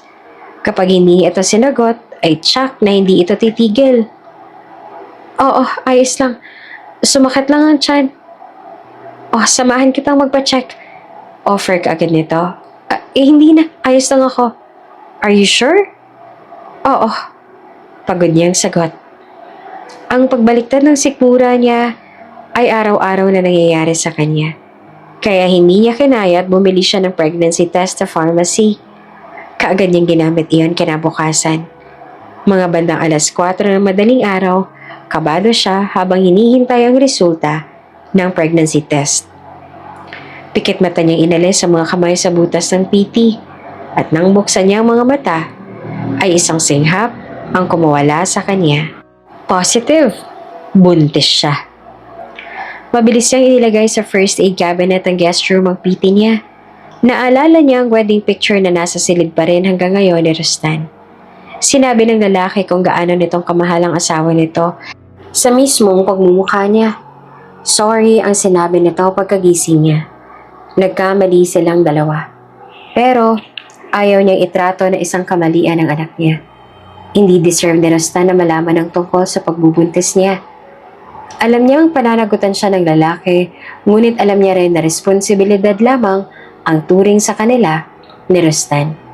At hindi nito ituturing na anak ang bata. Pinagmasdan niya ang sala at maging ang anak niyang nakikipaghabulan kay Andre. Mama, laro kami ni Andre sa kwarto. Paalam ni Owen sa kanya. Ngumiti siya rito at tumango. Magligpit ka agad pagkatapos, ha? Binalik niya ang mga mata sa sala. Tiningnan niya ang buong paligid at nagbitiw ng malalim na buntong hininga. Masyadong tahimik na yung umakyat na ang dalawang bata sa taas. Kapag umalis na sila doon balang araw, siguro makakapagsimula na siya ng maayos sa buhay, hindi tulad noon. Malaki-laki na rin ang naipon niya at balak niya talagang bumili ng lote at bahay. Alam niyang darating ang panahong iiwan din nila ang lahat dito. Alam niyang mahihirapan ang anak niya sa una, ngunit tsak niyang maiintindihan din ito ang desisyon niya. Umakyat siya at nadaanan ang nakabukas na pinto ng silid ni Rustan. Pumasok siya roon at balak sanang isara ang pinto bago siya magtungo sa kabilang silid. Ngunit napansin niya ang napakalaking picture na Rustan at ng asawa sa mismong dingding malapit sa headboard ng kama. Nagbitiw siya ng mapait na ngiti. Sorry. Kung may mga malimang kami nagawa ng asawa mo, sorry. Dahil nagpadala ako sa sitwasyon. Siguro dahil mahal ko na siya. Kaya rin siguro ako nasaktan nung malaman kong ikaw pa rin ang mahal niya. Hanggang ngayon, aniya. Tulog ang dalawang bata, mga bandang tanghali na. At saka malapit lang ang pharmacy sa mansyon. Pwede siyang lumabas saglit upang bumili ng vitamins para sa pinagbubuntis niya. Gusto niya man na magpa-check up ay hindi niya magawa. Natatakot siyang baka mabuko siya. Binilisan niya na lang. Babalik agad siya sa mansyon bago pa magising ang dalawang bata. Nasa daan na siya pa uwi nang may makabangga siya. Nahulog ang binili niyang vitamins, ngunit kaagad na dinampot iyon ng lalaki. Sue? Familiar sa kanya ang boses na yon kaya natigilan siya. Nang balingan niyang nagsasalita ay nagulat siya nang malaman na si Eric ito. Ang lalaking ama ng kanyang anak. Nagkita ulit sila. Kaagad niyang binawi ang vitamins niya sa kamay nito at akmang aalis na para matakasan niya ang lalaki. Matapos ang trauma na binigay nito sa kanya, takot na lamang ang nakukuha niya mula rito kapag nagkakaharap sila ng ganito. Saglit! Sue! Bulalas ito, tinawakan ang braso niya. Gulat na nilingon niya ang lalaki. Gusto niyang bawiin ang kamay mula rito, pero ayaw nitong bitiwan. Bitiwan mo ako! Bulyaw niya. Nagbitiw ito ng tawa nang makita ang galit at takot sa mga mata niya. Aba, kung makaasta ka naman dyan, akala mo naman talaga wala kaming pinagsamahan. Baka nakakalimutan mong may anak ka sa akin, babae. Natatawa nitong sabi sa kanya. Namilog ang mga mata niya. Hindi niya sinabi rito ang tungkol sa bata, kaya paano nito nalaman na may anak sila? Dahil ba sa karelasyon mo ang CEO ngayon ng kumpanya? Balita ako, nakatira na raw kayo ng anak natin sa isang mansyon kasama ang CEO na yon. Hanep, big time na pala kayo ngayon ah. Patuloy nito at numisi. Binigyan niya ito ng nakakatusok na tingin. Kung pwede niya nga lang itong patayin sa tingin, matagal niya nang ginawa. Hindi ko alam kung saan mo nakukuha yung mga pinagsasasabi mo. Pero lubayan mo na ako. Bulyaw niya sa galit. Umili ito at inilapit ang mukha sa kanya. Maiiyak na siya nang humakbang siya paatras upang makalayo lamang sa lalaki. Grabe ka naman. Gusto ko lang naman makausap ka. Minalas lang kasi talaga ako sa girlfriend ko. Kayo kasi mga babae, pagkatapos yung kaming perahan, iiwan nyo kami kapag wala na kayong mahihita sa amin. Para yung flight attendant kong girlfriend noon. Bigla na lang ako iniwan sa ere nung iposta ko lahat ng pera ko sa bangko sa isang kasino. Bumungisis ito. Ngayon niya napansin ang pananamit ni Eric. Kaya naman pala gusgusin na ito ngayon at hindi na posturang-postura katulad ng dati. Pinagmamayabang pa nga nito ang flight attendant nitong girlfriend. Kesyo maganda at parang model. Tapos ngayon nakita ulit sila. Ganitong malalaman niya. Bigla siyang natawa. Kinarma ka na pala dahil sa mga ginawa mo sa akin nun. Pero kulang pa yan. Sana mas magdusa ka pa. Nagtagis ang bagang ni Eric at bigla na lang hinila ang buhok niya. Napahiyaw siya sa sakit. Anong sabi mo? Nagtagis ang bagang nito nang sabihin yan. Ang saya-saya mo ha? Sige, palalampasin ko yung mga sinabi mo. May gagawin ka pa kasi para sa akin, kaya ayos lang yan. Ikaw ang magiging taan para yumaman ako sa isang kurak. Kumunot ang noon niya. Ano na naman ba yung iniisip mong hayop ka? Ngumisi ito. Gusto ko lang na humingi ka ng 50 milyon dyan sa boyfriend mong CEO. Hindi ko siya boyfriend. Natigilan siya nang hilahin ulit ito ang buhok niya. Huwag mo nang ipagkaila pa. Wala rin naman akong pakialam kung gawin lang niyang para usan o ano. Ang importante, makahingi ka ng pera sa kanya at ibigay mo sa akin. Ha? Nananaginip ka ba ng gising? At bakit ka naman gagawin yon? Humigpit ang hawak nito sa buhok niya. Kapag hindi mo nagawa, pupuntahan kita at manggugulo ako. Sasabihin kong niloloko mo siya at pineperahan mo lang siya. Magpapakilala ako sa anak natin at sasabihin ko sa lalaki mo na ako ang ama ng anak mo. Natulala siya. Hindi siya makagalaw hanggang sa nawala na si Eric sa harapan niya. Araw-araw siyang takot at hindi alam ang gagawin. Parati niyang iniisip ang mga gagawin ng lalaki. Hindi na siya makakain ng maayos dahil sa problema. May nagpapabigay. May dumating na parcel sa labas. Isang umaga ay isang box ang dumating sa mansyon. Si Rustan pa mismo may hawak nun. May pangalan mo rito, Sue. Nag-order ka? Patuloy nito at palapit sa kanya. Kaagad niyang sinalubong ang lalaki at kaagad na binawi sa kamay nito ang box na hawak. Oo, nag-order ako. Salamat sa pag-receive. Aniya pagkatapos ay tinalikuran ng lalaki. Kaagad siyang pumasok sa kwarto at dali-daling binuksan ng box. Unang bungad pa lang ay kinabahan na kaagad siya. Bumungad sa kanya ang isang papel na may nakasulat na, "From Eric to my baby love, Sue." Nagtagis ang bagang niya. Mabuti na lang at nabawi niya kaagad iyon kay Rustan. Tiningnan niya ang ibang laman ng karton. Nakita niya ang ibang nandoon. Isang picture kung saan magkasama sila ni Eric sa isang club.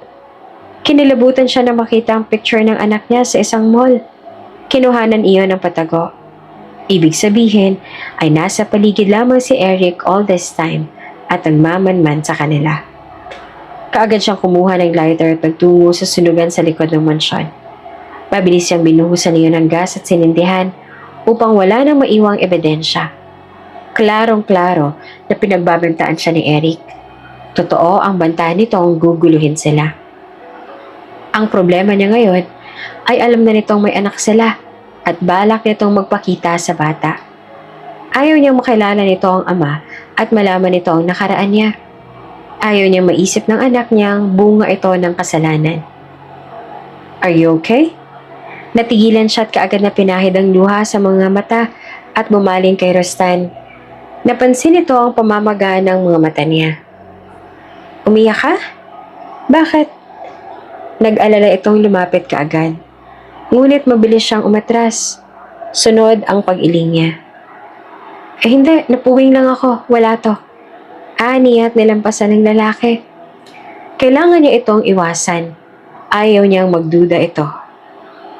Lunes ng umaga sa opisina ay kumunot ang noo ni Rustan nang mabasa ang isang mensahe sa phone niya. Isang unregistered number ang pinagmulan niyan. Ang anak mo ngayon ay hindi mo totoong anak. Actually, anak yan ng babaeng nagngangalang Sue Ulzuga. Ang totoo mong anak ay hawak ngayon ng babaeng yan. Pinagpalit niya ang bata sa ospital nung malaman niyang mayaman ang magulang ng bata. Sinadya niya yon para umayos ang buhay ng anak niya. Di na baling anak niyong maghirap. Akala mo ba nagkataon na ang lahat nung pumasok siya sa kumpanya niyo at nilapitan niyang anak mo? Sinadya niya yon dahil gusto niyang mapalapit sa inyo at para perahan kayo. Hindi makagalaw si Rustan. Hindi niya alam kung paniniwalaan niya lang ang random na text na iyon o babaliwalain. Gayong nakita naman niyan sa batang si Owen ang pagkakapareho nila. Lalo na kung papaano itong tumingin.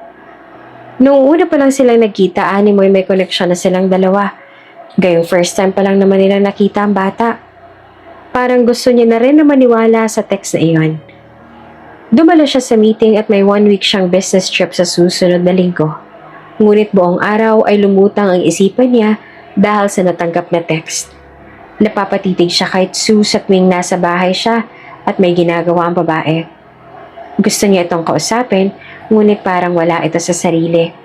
Tsaka umiiwas rin ito sa kanya. Kaya wala na siyang ibang choice, kundi ang tawagan ng kaibigan niya na pwede niyang utusan para sa balak niya. May papadala akong test sample sa'yo. May access ka sa laboratory. Pwede mo bang ipacheck to? At sana'y mapabilis ang resulta if it's possible. A DNA test? Yes. Kanino ba to? Napatikim siya sa sinabi ng kaibigan. Sa isa kong kakilala, nagpapatulong siya. Oh, okay. Sige, ipadala mo na kaagad mamaya o bukas. Tumangutang o. Thanks. Nagbitiw siya ng malalim na buntong hininga. Ang totoo ay kinuha niya ang toothbrush ni Owen at toothbrush ni Andre. Kumuha siya ng blood sample upang isama sa ipapadala. Dumaan ang 1 linggo at iyon na nga ang tamang oras para sa plano ni Sue. Nalaman niya magkakaroon ng 1 linggo na business trip si Rustan sa Hawaii. Tinawagan niya lang ang on-call na cook at driver ni Rustan para may makasama si Andre sa bahay. Ayaw niya mang gawin iyon ay wala siyang magagawa. Kapag hindi pa umalis ng anak niya roon, ay madadamay sina Rustan at Andre sa nangyayari sa kanya ngayon. Madadamay ito sa kabaliwan ni Eric. Hindi niya papayagan iyon. Kumuha lang siya ng ilang peraso ng damit pagkatapos sa isinilid sa itim na plastic. Tara anak. Mabilis siyang hinila ang anak matapos siyang maisilid sa plastic ang ibang damit. Aalis kayo? Ani ng matandang on-call na tauhan ni Rustan. Oo, may bibilin lang kami sa butika. Tapos magtatapon na rin ng basura sa labas. Kabado na itinaas niya ang plastic bag. Pinagdarasal niya na sana, hindi mapansin ng babae ang kaba sa itsura niya. Ilang saglit pa ay tumangutango ito. Aalis kayo, sama ako. Biglang dumating si Andre. Mas lalong nagwala ang puso niya sa pagsulpot ni Andre.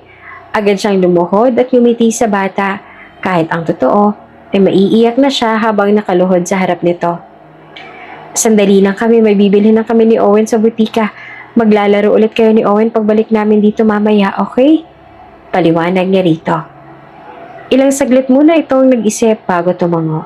Hanggang sa umalis na sila at natanaw niyang kumakaway pa ang bata sa kanya habang papalayo sila. Parang dinudurog ang puso niya habang nakikita si Andre.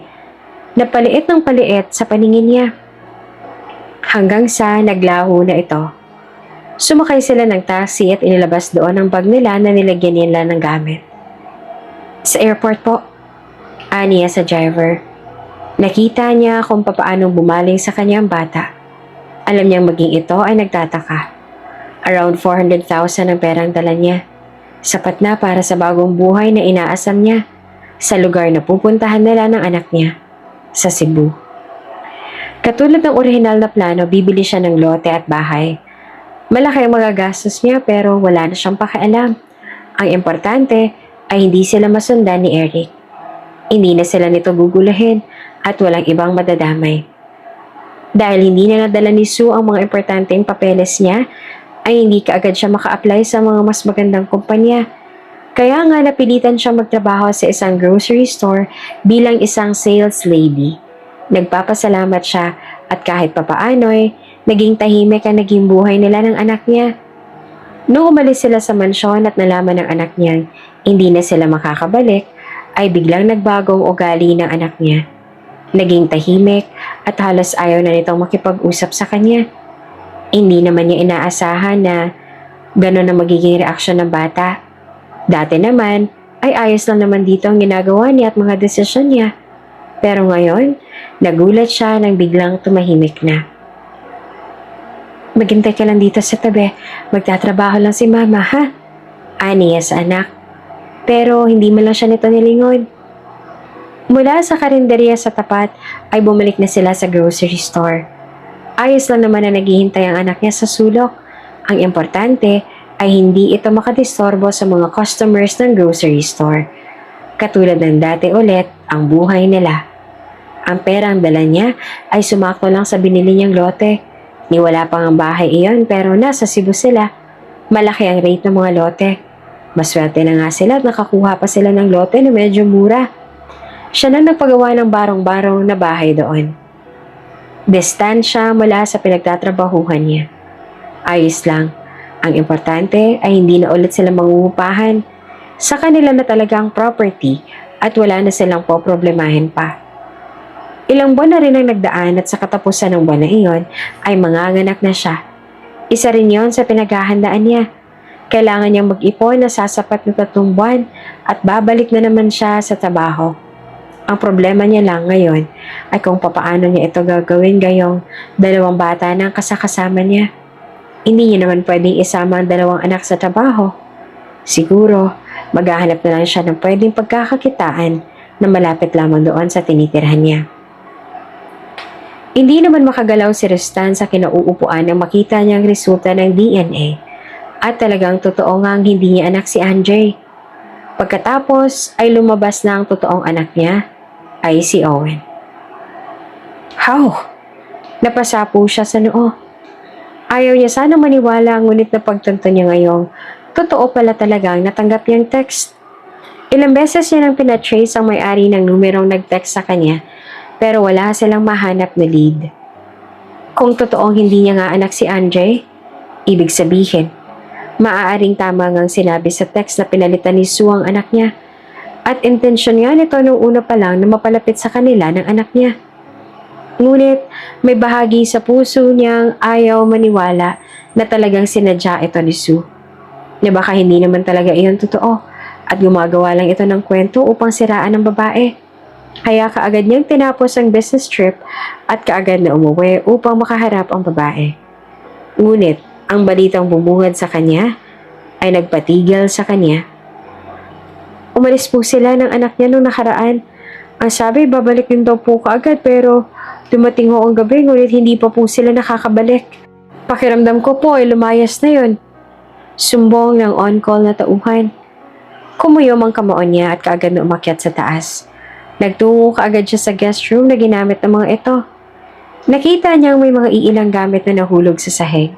At nang buksan niya ang closet, ay nakita niyang ang mga damit lang ang kinuha ng mga ito. At hindi na dinala ang iba pang gamit. Nakita niyang iniwan din ito ang mga damit na binili niya para rito. Hindi iyon dinala ni Sue. Napaupo siya sa sahig, parang naninikip ang kanyang dibdib. Ngunit sa kabila ng natuklasan, ay ayaw pa rin maniwala ng puso niyang may ginawa ngang masama si Sue. Para sa kanya, ay totoong tao ito. At hindi pagkukunwari ang lahat ng pinakita nito sa kanya. Gusto niyang marinig mismo mula sa bibig ng babae ang lahat. Gusto niyang malaman ang lahat mula kay Sue. Hindi siya makikinig sa mga sinasabi ng iba. Magbubulag-bulagan siya kung maaari. Nangihinang tumayo siya at nilapitan ang picture frame ni Andre na nasa side table. Kinuha niya iyon ngunit nabitawan niya dahil nanginginig ang mga kamay niya. Akma niyang pupulutin pero nasugatan lang siya. Bulalas niya at parang gusto niyang sabunutan ng sarili. Naiinis siya. Nagtungo siya sa cabinet at nangalkal ng igagamot sa sugat. Ngunit isang bagay pang mas lalong magpapayanig ng mundo niya. Nang mahulog mula roon, ang pregnancy test kit. At positive iyon. Samantala, nakaupo naman si Owen at Sue sa upuan na kahoy kaharap ang mesa ng lumihan. Alam ni Sue na gusto ng anak ang lomi. Tuwing sahod ay nagtatabi kaagad siya ng pera para sa kuryente, tubig at pagkain. Tapos ang kalahati ay para sa panganganak niya at para na rin sa budget nila ng 3 buwan matapos manganak. Nagpapasalamat na lamang sila at hindi na siya nagbabayad ng upa sa bahay dahil may bahay naman na sila at sariling lote. So far, ayos na kay Sue ang buhay nila ng anak niya sa lugar na iyon. May trabaho siya at unti-unti na rin siyang nakakapag-ipon. At isa pa ay tahimik na ang buhay nila ng anak niya kahit kinakapos sila parati sa pera at madalas ay hindi niya nabibili ang mga pagkain gustong kainin ng anak. Ang hindi lamang okay sa buhay na ito ay ang kanyang anak. Alam niyang dinidibdib nito ang pag-alis nila at nawalay ito kay Andre na dahilan kung bakit ito masayang-masaya noon. Kain ka pa, dagdag niya at dinagdagan ng lomi ng kanyang anak. Nagpatuloy lang sa pagsubo si Owen at wala nang pakialam sa sinasabi niya. Tahimik lamang ito at tila walang balak na magsalita kanina. Order pa ako? Padadagdagan ko ng itlog? Usisa niya rito pero umiling na lang ito. Ngumiti na lamang siya sa anak. Kahit na umakauwi na sila ay tahimik pa rin si Owen.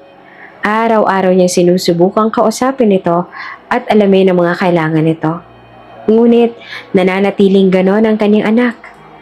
Namiss niya ang dating si Owen. Kinabukasan ay maaga siyang pumasok kasama niya ang anak niya. Inayos niya ang counter na gagamitin niya. Pati ang printer ng resibo ay chinek niya. Tapos ay tiningnan niya rin ang program ng computer. May pinalitan siyang sales lady. 3 kasi ang nakatoka sa sales lady sa isang counter. Palitan sila. Siya dahil buntis kaya hindi pwedeng ilagay sa night shift. Kamusta naman yung malandiri yan? Balita ako sa katapusan ng kabuanan niya na. Talaga? Paano yan? 2 ng anak niya. Hirap na nga siya doon sa una tapos nagdagdag pa siya. Hayaan mo. Kahit anong sabihin mo, bubuka ka at bubuka ka pa rin yun sa kahit na sinong lalaki. Tsaka, problema niya yun malandi Kaya nga, kung ako yan, naghanap na lang ako ng foreigner. Doon ako magpapabuntis. Hindi yung kung sino-sinong red flag ang hahanapin ko tapos sa huli, iiwanan lang din ako.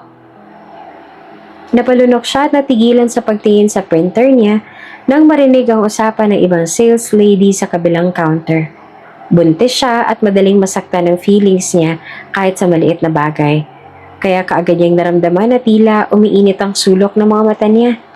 Pero kaagad siyang tumingala upang pigilan niyon. Ayos lang yan. Hindi naman nila alam ang totoong pinagdadaanan mo. Sorry. Baby, hindi naiiyak si mama. Aniya sabay hawak sa tiyan. Pagkatapos ay binalingan niya naman si Owen na nakaupo lamang sa tabi at naglalaro ng robot toy nito. Napangiti siya. Hindi siya dapat magpadala sa mga masasakit na salita na iyon. Nandito naman ang mga taong nagpapatatag ng puso niya. Kaya walang rason upang panghinaan siya at magpapadala sa mga pinagsasasabi ng iba na wala namang alam sa buhay niya. Ilang buwan na rin mula nang masilayan niya ang mukha ni Sue at ng bata. Hindi na alam ni Rustan. Hanggang sa mga oras na yon ay hinahanap niya pa rin ang dalawa. Panay rin ang iyak ni Andre at hinahanap nito si Sue. Kahit ang bata ay nararamdaman nito ang lukso ng dugo. Kahit nung malaman niyang anak ni Sue si Andre, ay hindi pa rin nagbago ang tingin niya sa bata. Anak ang turing niya dito hanggang ngayon. Kahit pa yata ilang DNA result ang magpapatunay, ay hindi magbabago ang pagtingin niya sa anak. Anak niya si Andre sa puso't isipan. Nakatulala siya sa office niya habang pinapaikot ang ballpen sa mga daliri. Tapos na siya sa gawain. Balak niya munang i-relax ang utak. Pakiramdam niya madedepress na siya dahil sa mga iniisip. Lalo na ang tungkol sa pinagbubuntis ngayon ni Sue. Ang anak nating dalawa. Hindi siya makapaniwala na alam niyang nandoon ang mag-ina niya at mag-isang pinapasa ni Sue ang problema. Sa kabila ng narinig niya ay umaasa pa rin siyang biglang susulpot ang babae sa pintuan para sabihing, sorry, at babalik na sa kanya. Walang pag-aalinlangan niya itong tatanggapin ulit. Naputol ang pag-iisip niya nang may matanggap siyang tawag mula sa kakilala. It's about the girl you're looking for. Sue Olzuga, right? Napatayo siya sa kinauupuan nang iyon ang kaagad na bungad ng kakilala sa kanya. What about her? Nagkita kayo? Sunod-sunod ang naging tanong niya. No, but I know where she is. I have my grocery store branch sa Cebu. Nakita ko sa listahan ng mga sasahuran ng pangalan ng hinahanap mo. Nito at napalunok siya. Bago niya ibinaba ang phone ay alam niya na ang lahat ng detalye tungkol sa kinaroroonan ni Sue. Kaagad niyang kinuha ang jacket at tiningnan niya ang relo sa bisig. Kinuha niya ang cellphone at may tinawagan. Please ready the private plane. Pupunta tayo ng Cebu. Niya at mabilis na lumabas sa opisina. Copy boss. Niya sa kabilang linya. Pinatunog niya ang Aston Martin niya at kaagad na sumakay doon. Seryoso ang mga tingin na pinukol niya sa unahan. Umigting ang mga ugat sa braso niya habang kinakalma ang sarili. I won't let you go this time, Sue. Anas niya sa sarili. Sa kabilang banda, may kaunting kirot naman na si Sue na nararamdaman sa tiyan nang bumangon siya kinaumagahan. Naalala niyang ito na palang huling araw sa buwang iyon. Due date niya na. Ngunit kaya niya pa namang bumangon at maglakad-lakad. Sayang din naman ang araw niya kung hindi siya papasok ngayon. Pandagdag na rin niya ng ipon niya. Kaya lang nang papasok na sila sa grocery store, ay napatigil siya nang magsimulang kumirot ang bewang niya. Maging ang anak niya ay nagtataka at bumakas ang pag-aalala sa mukha niya nang makitang napangiwi siya sa sakit. Nang mawala ang sakit ay nagbitaw siya ng malalim na buntong hininga bago nagpatuloy sa paglalakad papasok. Upo ka lang dyan ha, mabilis lang to, niya sa anak. Pagkatapos ay nasikaso niya na ang mga dumating na customers. Ngumingiti siya sa mga ito kahit nakakaramdam siya ng pananakit ng lower back niya. Panay naman ang sulyap niya sa anak sa tuwing dadaan ng mga ilang minuto. Nakakampante siya sa tuwing makakita itong nandoon pa rin at doon naglalaro ng robot toy nito. Nang matapos siya sa isa pang customer ay bumaling ulit siya sa gawin ni Owen. Ngunit naistatwa siya sa kinatatayuan nang makita ang pumasok na matangkad na lalaki. Halos lahat ng mga pumasok sa store ay napatingin dito.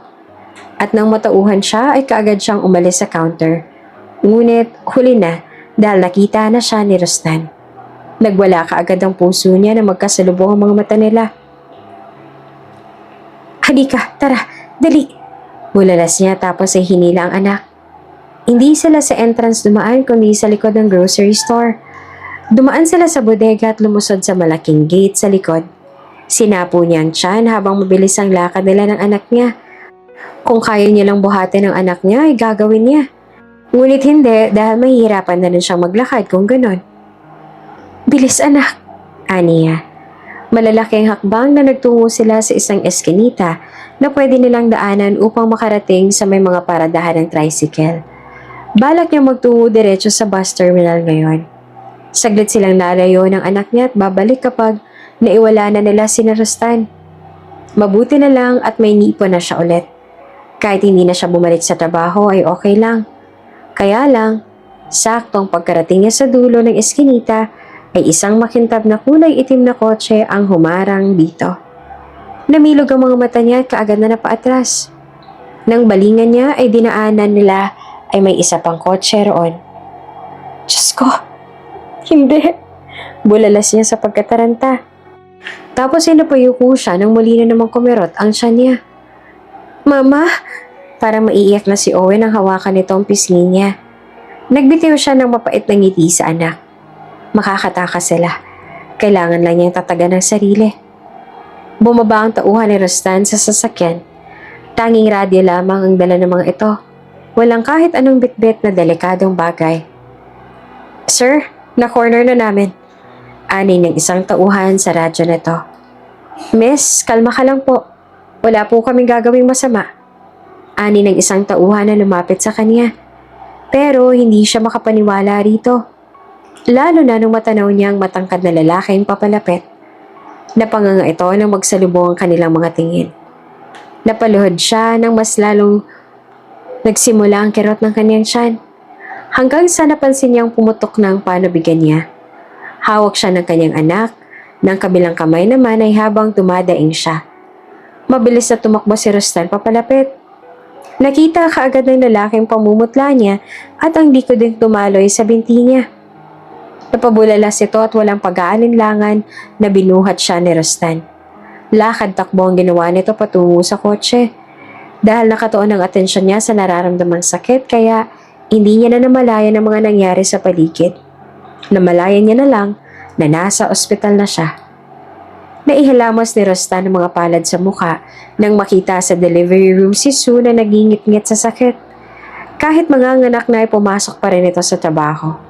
Araw-araw ito nakatayo sa trabaho nito sa grocery store na iyon. Sa maikling oras ay nalaman niya ang lahat ng mga sakripisyo ng babae. Napag-alaman niyang dinadala na naman nito ang bata sa trabaho habang nagtatrabaho. At sa mismong due date nito ay pumasok pa ito.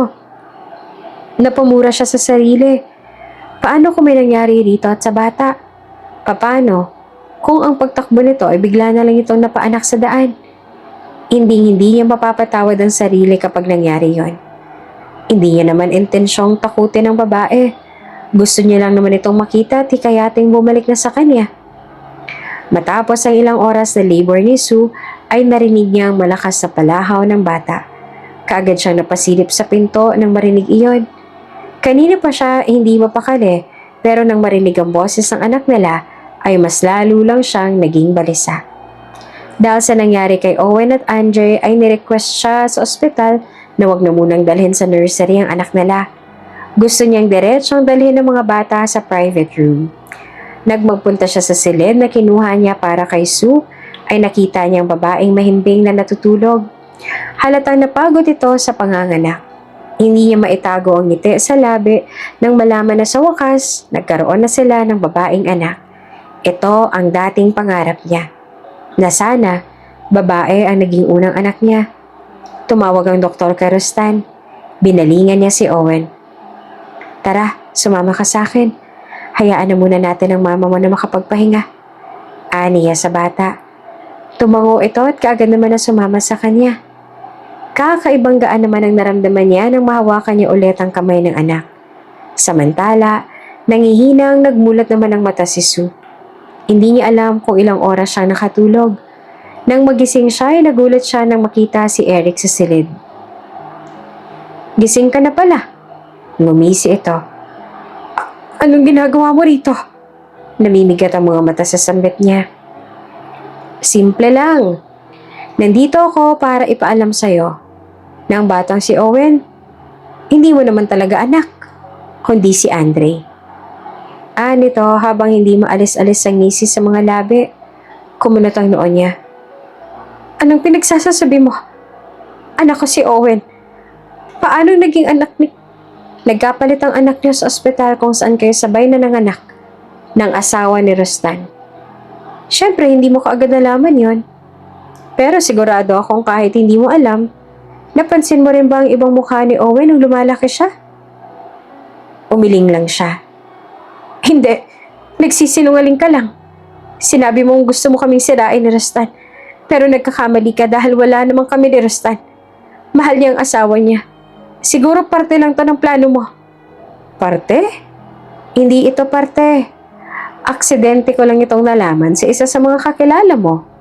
Siya ang nakakaalam sa nangyari. Pero nanahimik lang siya at sinekreto sa iyong lahat.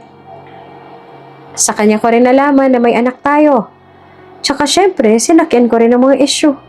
Sinabi ko rin kay Rustan na ikaw ang may pakana kung bakit nagkapalit ang mga anak ninyo.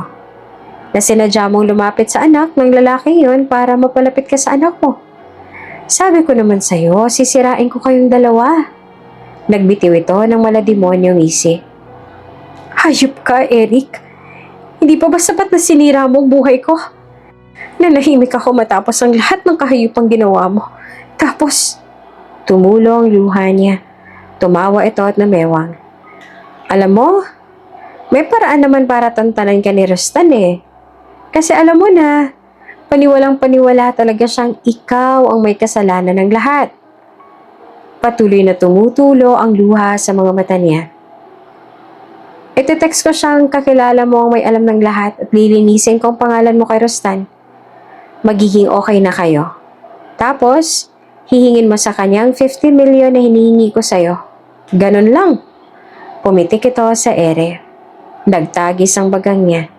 Ngunit natigilan siya nang biglang bumukas ang pinto. Mabilis na nakapasok si Rostan at isang malakas na sapak ang ginawa nito kay Eric. Hindi na nagkaroon ng pagkakataon ng lalaking makatakas. Dumating ang mga tauhan ni Rostan at itinayo si Eric sa puno ng duguan ng mukha. Narinig kong lahat ng yan. So ikaw pala talagang nag-text sa akin. Hayop ka. Baliw ni Rostan sa galit. Siniraan mo si Sue sa akin. Para ano? Para magalit ako sa kanya? Ngumisi si Eric kahit nabugbog sarado na. Imbis na bugbugin ako, dapat ka nagpapasalamat ka pa sa akin dahil sinabi ko sa'yo ang totoo. Salamat. Dahil dyan, ito-torture muna kita bago kita isuko sa pulis. Namilog ang mga mata ni Eric. Sa lawak na impluwensya ni Rostan ay nalaman kaagad ang iba pang mga kinasangkutan ni Eric. Kaliwat kanan ng illegal nitong trabaho. Maliban doon, ay drug pusher din ito and user at the same time. Dagdag sa pagdagdag ng padagdag na kaso ni Eric. Mas bumigat ang kaso nito at humantong sa habang buhay na pagkakakulong. Sa kabilang banda, hindi maalis ang ngiti ni Rostan habang kinakarga patungo sa wheelchair si Sue. Nasa wakas ay makakalabas na rin ng ospital. Habang nagpapalakas ang babae ay nananatili muna ito sa pangangalaga ng mga doktor. Kamukha mo, ani ni Rostan habang pareho nilang pinagmamasdan ang hawak ni Sue na baby. Talaga? Hindi man makapaniwalang sambit ni Sue. Oo, ganun talaga. Kapag mas mahal ng lalaki ang babae ang nagiging kamukha na magiging anak nila. Natigilan siya at napatitig kay Rostan. Siguro patay na patay ako sa'yo noon bago ko pa ma-realize. Patuloy nito at yumisi. Parang maiiyak naman siya nang halikan ng lalaki ang noon niya. Inayos na nito ang wheelchair at dahan-dahan ang itinulak yun palabas ng private room. Nang makababa sila at makarating sa van sa parking lot, ay isang malakas na tulak sa pinto ng van ang bumungad sa kanila. Sina Owen at Andre iyon. Kitang excitement sa mga mata ng mga ito na papalapit sa kanila. Hindi dahil gusto silang makita, kundi dahil gusto nitong makita ang baby na karga-karga ni Sue. It's a baby girl! Tuwang-tuwang tumalon si Andre. We have a princess! Napanganga naman si Owen at tila hindi pa rin makapaniwala na may kapatid na itong babae. Itinaas ni Owen ang kamay at hinawakan ng maliit na kamay ng baby. Napasinghap si Owen nang makitang gumanti rin ang hawak ang baby sa kamay niya. Kayong dalawa, kayo na ang big brothers ng little princess natin. Siguraduhin yung bantay sarado ito ha. Maaasahan ko ba kayo? Ani ni Rostan sa mga bata. Sabay naman na nagsalute na parang army ang mga ito. Natawa na lamang si Sue. Tapos ay sabay na silang nagtungo sa sasakyan. Bago ka pa lang sa channel na ito, Ate Jane TV, huwag kalimutang pindutin ang notification bell and subscribe button. Sana po hindi naman malaking abala sa inyo ang pagpindot ng subscribe button dahil ang kapalit po nito ay ang pagsuporta para makapag-produce ng mga libreng stories sa mga channels ni Ate Jane. Maraming salamat!